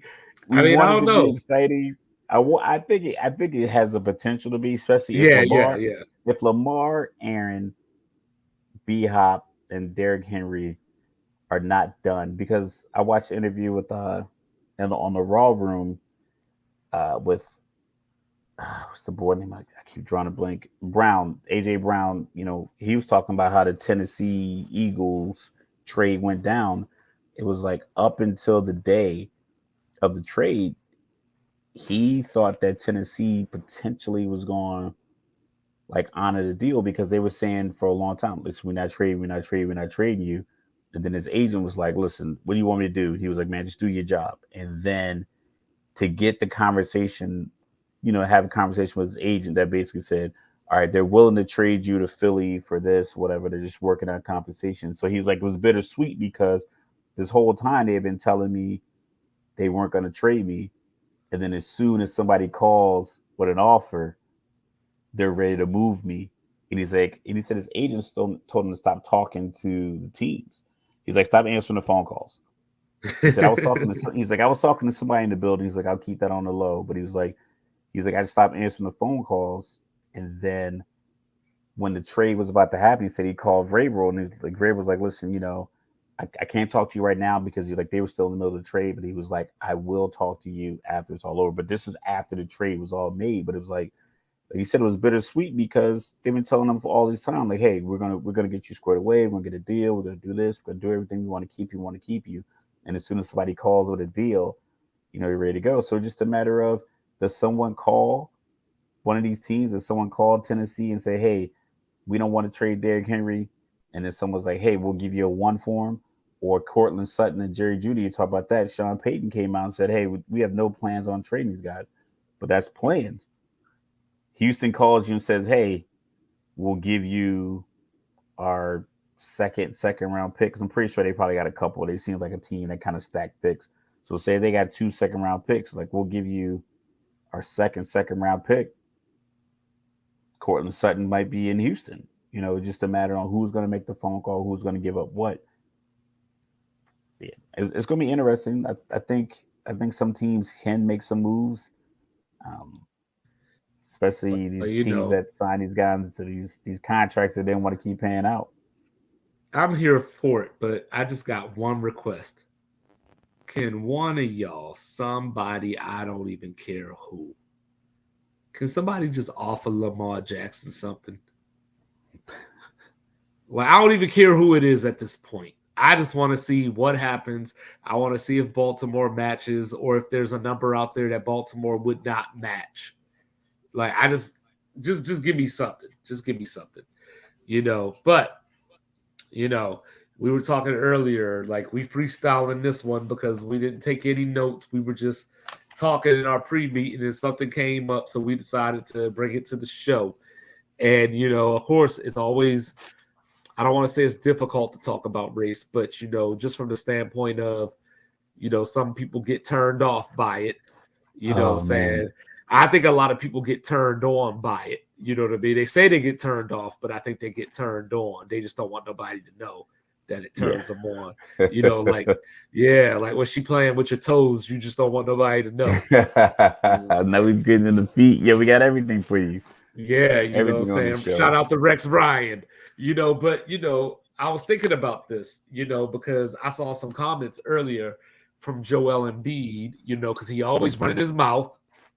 And he was talking about how, why doesn't anybody have any sympathy for me? Now that Jokic is he didn't say Jokic's name, but he just said when some people are getting criticized, like now y'all got a problem, but when people are bashing me, nobody got a problem. But the funny part is I don't remember nobody bashing him. Hey, preaching to the pulpit, player. What it boils down to, and we've talked about this, and like I said, it's probably some we even talked about that's been recorded or not. This current, I think people always might be a generality, but it's like this. The sad story is potentially a good story publicly. A lot of people don't win Best Actor for comedies, even though it's hard to be funny for a whole movie. I know the Emmys have a category like Best Actors in a Comedy Series or Comedy Movie or Comedy Musical. They kind of broke it down, but the Best Movie award normally comes from something dramatic.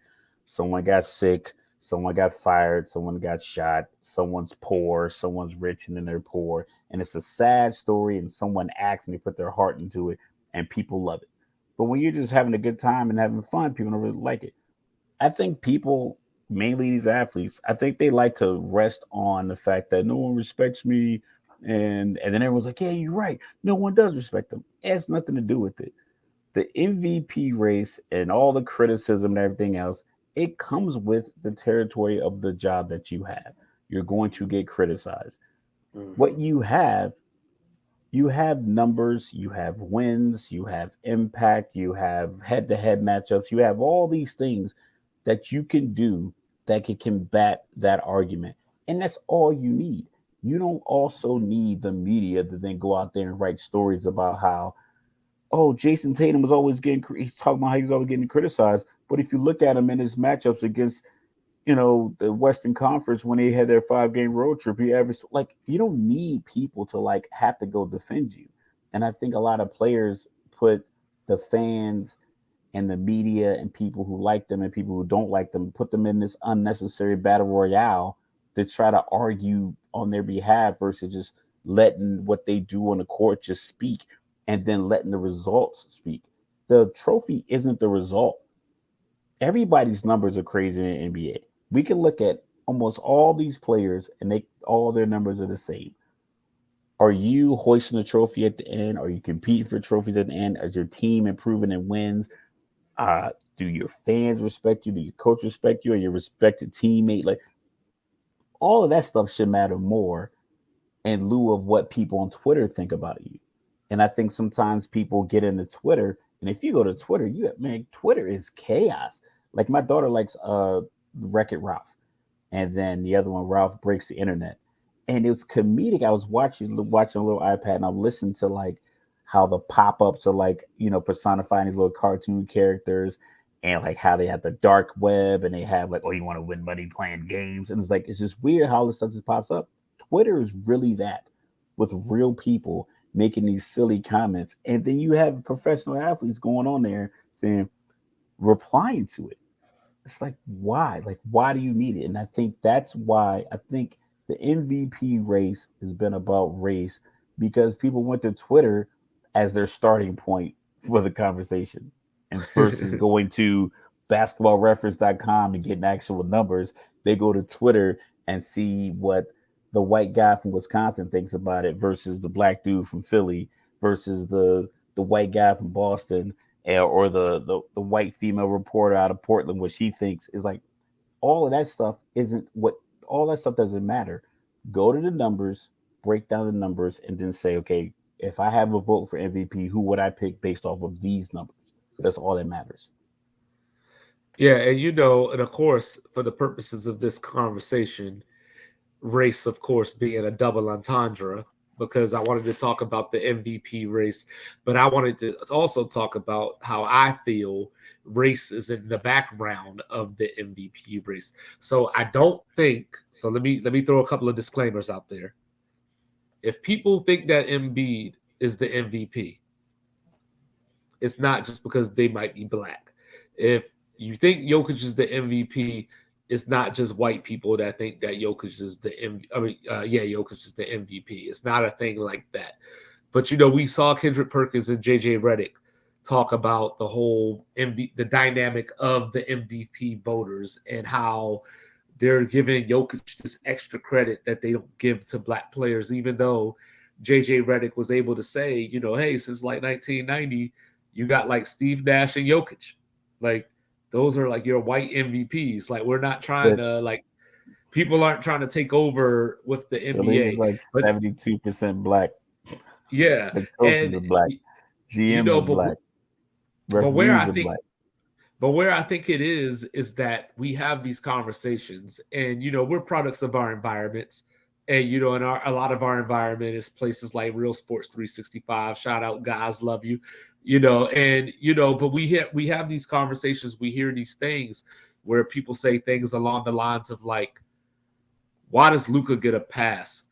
Why is everybody so enamored with Luka's numbers when you didn't care about that when James Harden was doing the same thing? And James initially, Well, initially, my thought was like, I don't think people are doing that. But then when I thought about it, Harden's reputation is like, yo, he's the playoff choker. You know what I mean? But he's made at least 2 Western Conference Finals that I could think of off the top of my head without putting much thought into it. So when I look at Jokic, it's funny because everybody says, well, he's back-to-back MVP, and he's never even made the finals. And Yeah, even but though it's a regular season award. right, hold on, I'm That's the getting there. thing. I'm getting there. I think the But narrative is like shifting.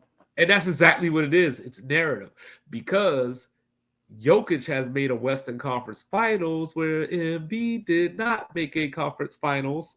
So, so from that standpoint, like you can't even use that as your logic and your argument against Jokic because we've seen him make it further than Embiid has made it.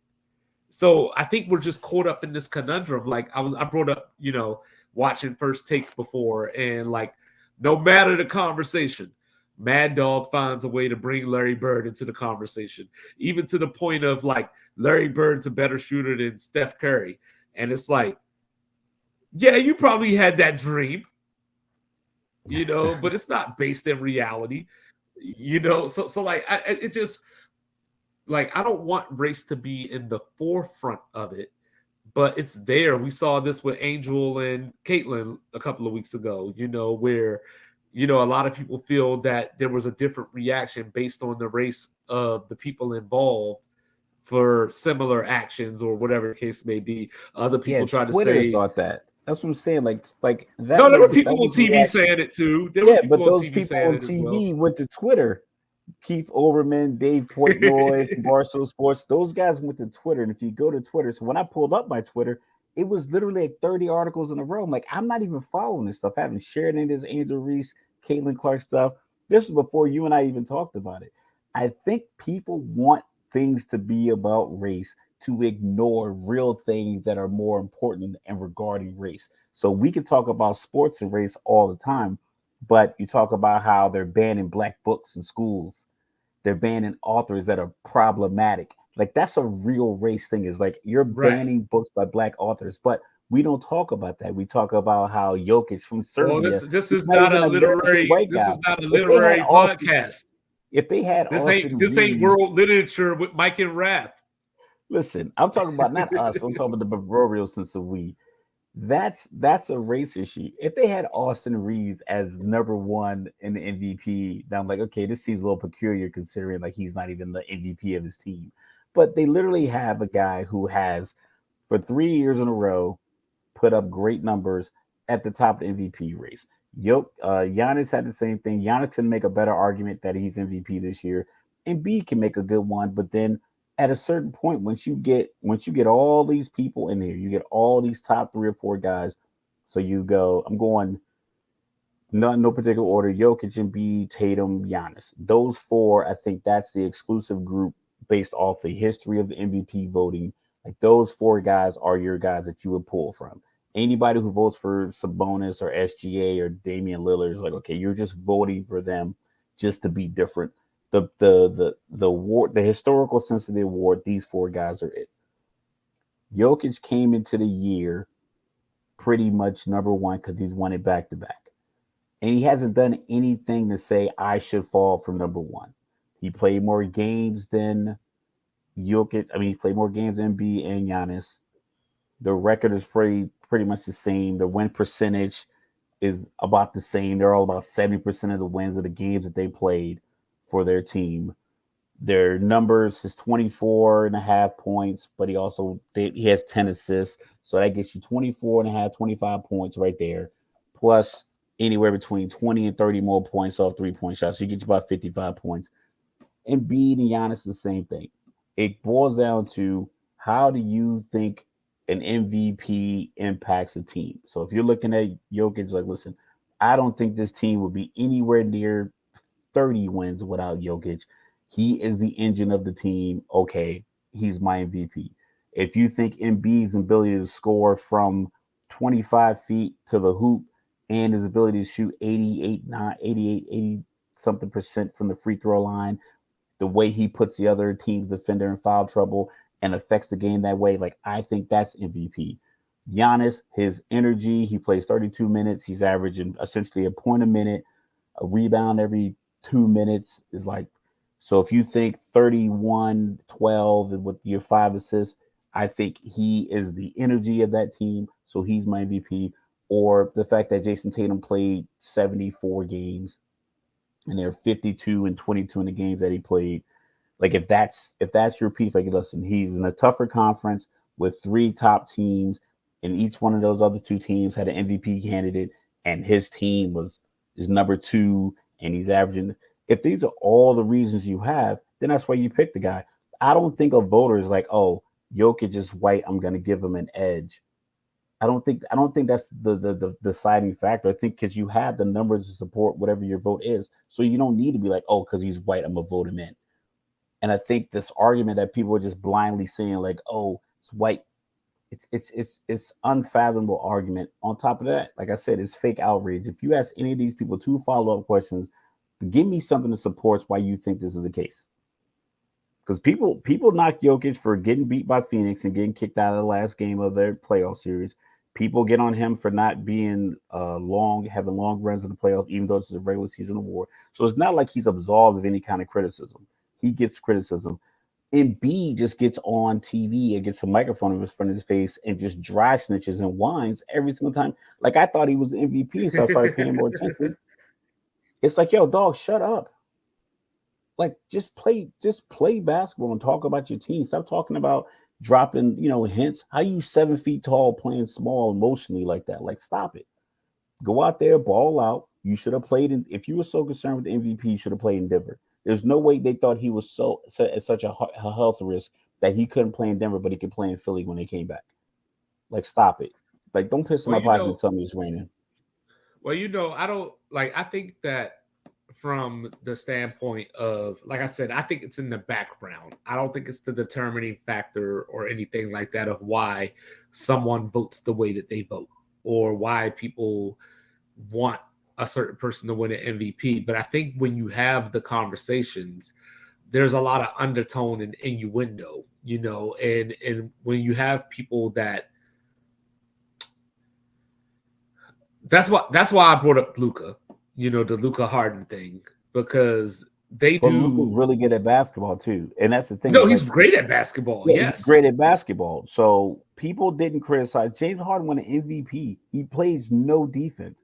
Even the year he won MVP, we talked about he used to play the old lay defense. So he was getting right. criticized all year for his But that's inability to not play something that defense we. But that's and his not whole something that team's we overall heard. inability to But play that's defense. but that's And we not talked something about that we Luka heard about. Yeah, but that's more recent. Like as we've gotten to the end of the year, because and Luka people wasn't were in the doing the MVP whole. conversations before. He Well, just was in the people. good young world player conversation. So once you get to a certain level, it's like if you're like we use military tiers. Tier one is E1 through E4, airman basic, airman first class, airman. If you're operating there, people will expect a certain thing out of you. You could Right. be operating like an NCO on certain days out of the week when your NCO is not there. But once you get promoted to E5, the expectation for you is now higher than what it was when you were a tier one, Right. in your first tier. Luca, after years of playing, I think the bubble playoff series against the Clippers, where he just was dominating them, hit the step back game winners. When every year, that's when people started talking about how he looked coming in the season out of shape. He probably did that every offseason where he go back home or wherever he's gonna do, and he show up. And then when he was in that low expectation tier, no one talked about his weight. But when people thrusted him into this potential MVP conversation, now when he comes back in October and he looks a little chunkier, he has to play himself into shape. He probably always looked like that, but we never had that conversation until he got thrusted into the MVP race. I think what's happening with Jokic now is a product of a lot of guys like Mad Dog, Stephen A. Smith, a lot of these old reporters, a lot of these old writers. I think, and I saw a clip of DeMarcus Cousins. He said, if Jokic wins three in a row, then that means you're ready to put him in a conversation with some of the greatest players of all time. And like that would be the case if we operated under the same guys and the same rules as we did in the 80s and 90s when a lot of the great players of basketball played late 70s, 80s through 90s. A lot of your top 75 played then. Your Jordans, Pippins, Stocktons, Malones, all these guys, Barkleys. So when basketball hit its apex in the 80s and 90s, that's where a lot of your great players came from, Larry Bird. So now the narrative for how you vote for MVP just changed because for years, like last year, Devin Booker should have been higher up based off how they used to vote. The way Derrick Rose, when they went 60 and 22, he was the best young player on the team with the best record, MVP. Shaq was the most dominant player of that run, MVP. Allen Iverson just was the best player, one of the most exciting players. If you looked at analytics then, it probably was somebody else. But now people are using analytics a little more. They're looking at stuff like points per 36 minutes because a lot of these guys don't play more than 36 minutes. So they round a lot of numbers up and it's all crazy. But I think if Jokic doesn't win, it's because the writers don't want to put him in with Larry Bird. They don't want him to have something on Jordan. They don't want him to have a piece on Magic. Like Magic never won 3 in a row. Larry Bird did. Jordan didn't win 3 in a row. I don't think Kareem won 3 in a row. Shaq only won one. It was just Larry. It was literally just Larry Bird and Wilt, and those are the only two. And so obviously, like that becomes a different conversation too, because there's obviously other players that we look at that probably could have won 3 in a row, like Jordan, like LeBron, so on and so forth. But with that being said, like I think that part of the race conversation is people think that the analytics are used in a way to phase certain people out or to phase people out of positions, so to speak. So then from that standpoint, if you look at just analytics, Jokic is hands down your MVP. It probably isn't even close, but we have eyes. We know what's going on during the season, so on and so forth. But I forgot to mention Dirk also won the MVP. But then Dirk has also won MVP. I forgot to mention him. He won MVP through the window. So I don't think any of those guys that won MVP didn't necessarily, not that they didn't deserve it. Like some people are going to argue that Steve Nash didn't deserve it just because he beat out Kobe and Shaq to get it. But but like when we're looking at the whole, he was the conductor of that team, and unless you think the MVP comes with averaging a certain amount of points, then I can see Steve Nash being an MVP. And because I told you a couple of years ago, I thought Chris Paul should have been MVP when he was in OKC. But then I got the pushback of, hey, he was only averaging like 19 points, so you can't be an MVP if you average 19 points. But Steve Nash did it. So then it goes back to what Embiid was saying. When it comes to certain people, we turn our head and look away from that. But, when it comes to other people, we have these like nondescript biased rules that you have to win MVP this way. So even without him saying Jokic's name, we knew who he was talking about. And I feel that he was playing on certain sensibilities by saying what he said. So I'm not saying that race is in the forefront. I'm not saying that anybody is racist. I'm not saying that anybody is using race exclusively as their reasoning. But I don't think that I can just fully say it's not there at all. Or even if like we talked about boxing, you know what I mean? Like, but boxing deliberately does it. Like boxing is not even subtle. Like when the movie The Great White Hype was all about that. And that's what people see. But that's what people see when they see Jokic and when they see Steve Nash and so on and so forth. That's what people see. Okay, I give you the Steve Nash argument is probably the biggest MVP argument simply because it was the height of a couple of guys' careers that were markedly head and shoulders better than Steve Nash. And Kobe that year, I think LeBron averaged like 31.5 points for Cleveland.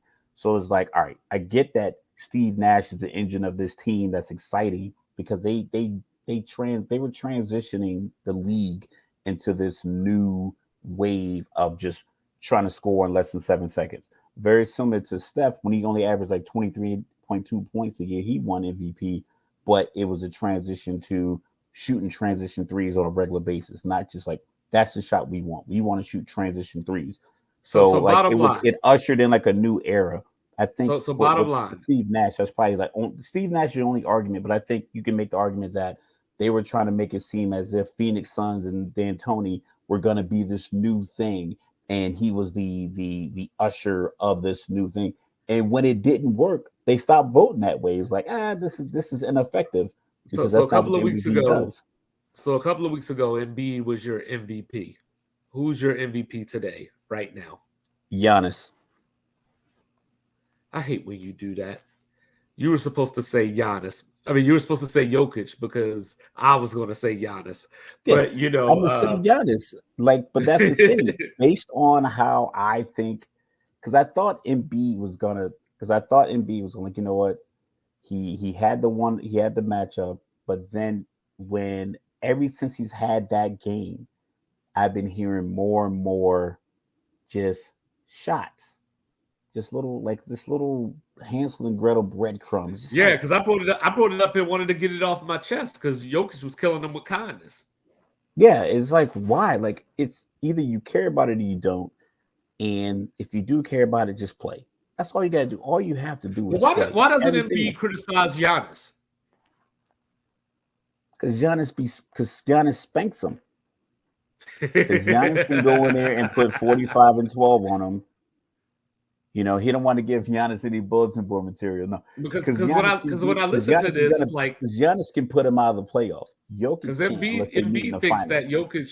Embiid thinks that Jokic is his only competition, apparently. You know, and the way that the MVP conversation is highlighted, it's basically Embiid against Jokic. Yeah, because that was the entertaining. Yes, can you be using the narrative of the Great White Hype? And it's like, oh, nobody gives a shit about that. Like realistically, I do not care that Jokic is from Serbia. I don't care if he was from Ohio. Is he playing better basketball than Embiid? And is either one of them playing better basketball than Giannis? And realistically, you got Tatum in the games that he played. They won 70% of those games. Yeah, because remember, originally his numbers are on par with them too. So it's like, I was the one beating the Tatum drum. If it was Tatum, Giannis, and then Jokic and Embiid were 3-4 in October, then right now it would be Giannis, Tatum. But it started out. And remember, Jokic, I was the Embiid. one that was beating the Tatum drum when we had the MVP conversation. But Boston obviously had some slippage at the end of the season, so. Not because their record suffered or anything like that, but I just felt that their slips were, and this is just me, you know, their slips were too late in the season. Like, you know, just like we talked about, you know, when you have great players like this and you're trying to figure out who's the best or who's the most valuable, you start racking and stacking and all these little things that probably didn't matter now. So like my knock on Embiid was, look at how many games he's missed, you know, but then he turned around and missed the game at Denver, like you mentioned. And I was like, yo, this was your chance to nail it shut right then and there because you would have left a memory imprinted on our minds. And he wouldn't have to say anything. He wouldn't have all to this talk. Is narrative His actions would have been proof. Like, yo, right. Look and what this I is do. narrative based. You know what I mean? The MVP is narrative based. To whereas with Jokic, towards the end of the season, they lost to Houston. He started sitting out games. So he still didn't sit out as many games as Embiid sat out, but he just started sitting out games at the end of the year where it was going to be fresh in people's minds. You know, before in most of those situations, when you have that kind of lead in your division, you probably would have. You know, like that's not abnormal. I do think that the fans make a bigger deal out of it than the media does, or than I guess pundits do. You know, I do think there is a segment of people that feel that white people have been sitting around waiting for like great as you white said, the hype. great white hope to come, to come through. And now that they have one, like there's a certain, what's the word, implicit bias that is not necessarily something that you sit around and be like, I want this white guy to win, but at the same time, like there's a certain resonation that goes on, where like like it's somebody that looks like you, like the Mad Dog Larry Bird thing. Like that's who you hitch your wagon to because he's one of the few. And as far as you brought up Austin Reeves, Austin Reeves ain't getting MVP talk, but people are like flat out like, yo, Austin Reeves is the next big thing. He's got a little bit of Linsanity going on right now. Yeah, I mean, if you think about it, uh, if we think about HBCU, Caruso. yeah, HBCUs, the drum majorettes, normally a black dude with a lot of flair, what I mean, doing all of that. Well, I saw a video of a white guy doing it, and he was killing it. And it looks like you talk about it more, and it just like it comes to the forefront because it's not normally a white guy in that position. So that doesn't mean people want all of these guys to be white or for him to just to be the lead in that university's position. But it's like, all right, well, this is different. I know it seems It's as joking. if race is like always at the forefront. I don't think. I think a lot of pundits, especially black pundits, shout out, you can go ahead and clip this and put this as a reel. I think y'all need to stop. I don't know. This might be my get off my chest because I'm about to roll into it. Because I matter of fact, it is. I'm sick of it. Hey, and Stop hold it. up, real quick though. Is Jokic invited to the cookout? No, I don't even like that phrase. I It don't like bothers it me either. so That much. I It cringe every bothers me time I so hear much. It's like, come it. on. It's just such Especially the pandering. one where the white dude was doing the little girl's hair, like Oh God. Don't let a white guy hit the gritty and all of a sudden, oh, he's invited to the barbecue. Shut up. It's just pandering. It's just like we just constantly just pander all right. to this episode of race. So like get off my chest, man. Like I like the like I'm not controversial with it. I mean, maybe I'm just one sided, but I'm so sick of hearing about everybody just complaining about this. Real race problems exist in our country. Some in sports, the hiring of black coaches, a lot of it does exist. I'm not gonna deny that. The problem is when black pundits who have platforms, use their platform to bring up race and a topic that where race isn't the prominent piece, and then they oversell it and it's overhyped and real racial problems get ignored. So Right. like with Caitlin Clark and Angel Reese, that was a real implicit bias deliberately across platforms that needed to be addressed. As we just talked about the MVP, MVP is not one of them. It's not. People aren't giving it to Jokic because he's white. First of all, he's not an American white guy. I don't know if you know about this, but Americans don't travel. If you had any of these people and say point out Serbia on the map, holla at me. They wouldn't be able to find it. Yeah. Like let's keep it out. Let's keep it a stack. They probably think Serbia and Sweden are the same place. So let's be realistic. So with that being said, it doesn't have just because there is a white person involved and a black person involved, and we are discussing each person. It doesn't have to always go to, oh, because this guy's white, he's getting a pass.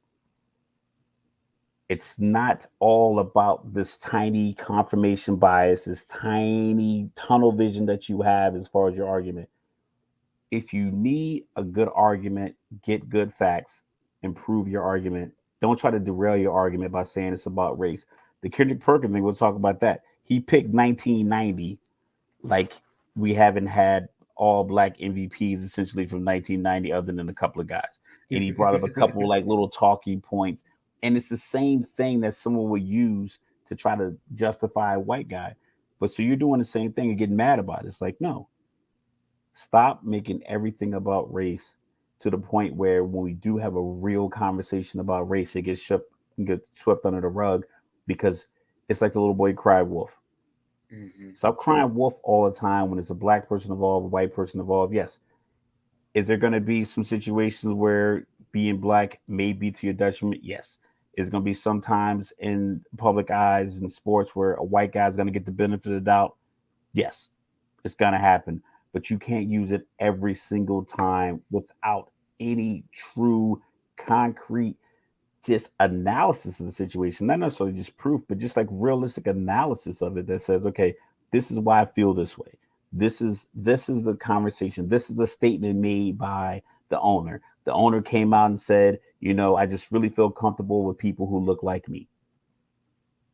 Okay, if you have that information, but if they say we're going to give everybody a chance and you don't feel like he gave the other guy enough of a chance, that doesn't make it racist. So stop always using that, because what you do is you overshadow real problems. Like I said, the black writers that are being banned in schools, the way they're rewriting how Rosa Parks and the bus demonstration and the civil rights movement, they took out the fact that she was not allowed to sit there. They was like, oh, she just didn't give up her seat. Like that's the verbiage in some of these textbooks that are being sold in places like Florida and Mississippi and Georgia and stuff like that. Like those are real race issues, not this Serbian dude who's damn near averaging a triple double in a basketball game against a guy who's averaging pretty much a few more points and playing the same amount of games. Is like, what do you like more? That's it. These writers aren't like, hey, I'm gonna carry the Serbian flag and keep voting Jokic in for MVP. Like, it's obnoxious. Cut it out. You want to talk about race, talk about real issues, because they're just as prominent and just as loud as actual tangible issues. And you're trying to make the sports one for this MVP just as loud. It's not. So cut it out. Well said. Well said. It is funny though, because even like people do that with Lamar Jackson now, where they're like, if he was a white quarterback, they would pay him. It's like, nah, Cleveland just messed that up for everybody. Like, what I'm saying? like no matter what happens with Lamar, right now, like next year, Joe Burrow gonna come up there, and if he want that money that Lamar want, they gonna tell him the same thing. So now, if they go out there and give Zach Wilson $230 million guaranteed, then we got a problem. Now we got a conversation we can have. And if Justin Herbert gets 231 and Joe Burrow gets 232 and Sam Darnold gets 150 guaranteed, okay, yeah, holla at me. But that's what I told one of the guys, like, that I was talking to. I said, if Jokic wins the MVP and then DeMontis Sabonis finished second, then we can have a conversation. And if Austin Reeves gets 10 votes, then but I do think it's in the background, but it's more so amongst fans, more than it is like any narratives that are being pushed out there. But with that being said, get it off my chest. You ready? Oh, happy day. Daniel Snyder has agreed to sell the team. It is not official yet. But, the Josh Harris group, which includes Irvin Magic Johnson, apparently there's an agreement in principle to sell the team finally. Dude, I feel like a black cloud, not racial, a black cloud has been lifted off of me. Like, I feel like as a Washington fan that actually, tell people that I'm a Washington fan and I mean it. This is a day that I've been waiting for since the day I graduated high school and all that, when he actually bought the team and I didn't want him in the first place. All the stuff we talked about a week or two ago on Sports Reports is ordered, of all the vile, sick, heinous things that this dude has done and got away with. It is over. Maybe the football gods will finally smile upon us. He even messed it up for Virginia because they were supposed to get the football team. And, they were like, nah, never mind. So, I mean, this dude has screwed over everybody except for Albert Hainsworth. He didn't screw him over. He gave him 7 years, $100 million with 41 guaranteed. He gave the football player artist formerly known as Deion Sanders a 7-year deal where Deion retired after the first season. This is what this guy does. The game will be better without him, not just Washington. The league itself will be better without him. America will be better without him in such a prominent position, because now we're getting rid of a woman abuser, a sexual harasser, We're getting rid of a guy who got too much money for his own good, and now somebody else can take the mantle of a once proud franchise and try to restore them to the position that they belong in, or that they were in at the very least, even if you don't feel like they belong there. So Daniel Snyder, I will not thank you for your years of service, but on your way out, please, I beg you, let the door hit you in the ass one good time. You know what I'm saying? Let the door split you where the good Lord split you. Just go into hiding like Donald Sterling, never to be heard from again. Enjoy your billions on whatever beach you're going to go to. Stay away from the sports world. So that's what I wanted to get off my chest is happy trails, Daniel Snyder. Get your ass. You ain't got to go home, but you got to get out of here. Get the hell out of here. That's right. But ladies and gentlemen, thank you. Sports Reports is ordered. Appreciate your viewership, your downloads. Like us, subscribe, review us. How much it costs, Raf? It's free. Free 99. It is free. Leave us some reviews. Leave us some comments. You know what I'm saying? We always waiting to engage with you all. You know, send us topics. Send us feedback. Send us thoughts. You know, and then we'll continue to give you the content.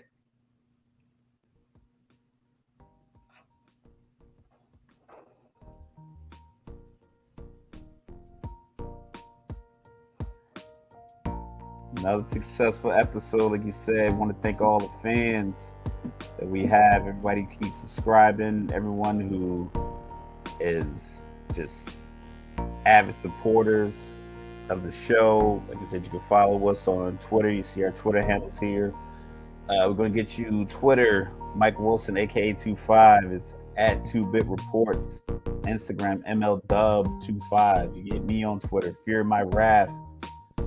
Instagram at Sports Reports is ordered. You know, you can find us anywhere. Listen, any topic you guys want to discuss, nothing's off limits.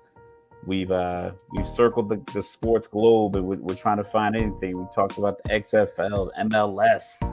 We talked about selling teams, buying teams, contracts.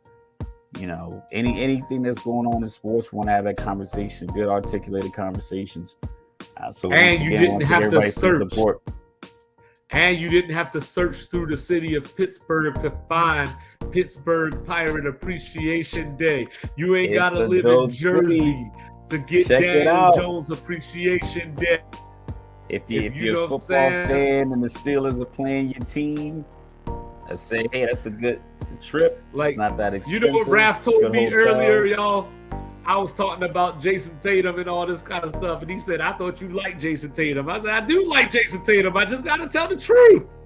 Shout out to Boston. Boston's a dope city, too. Listen, don't bleed a hype, man. Don't bleed a hype. Go see it. Black people, you go to Boston. I had a great time. No comment. Great time, man. Don't bleed a hype.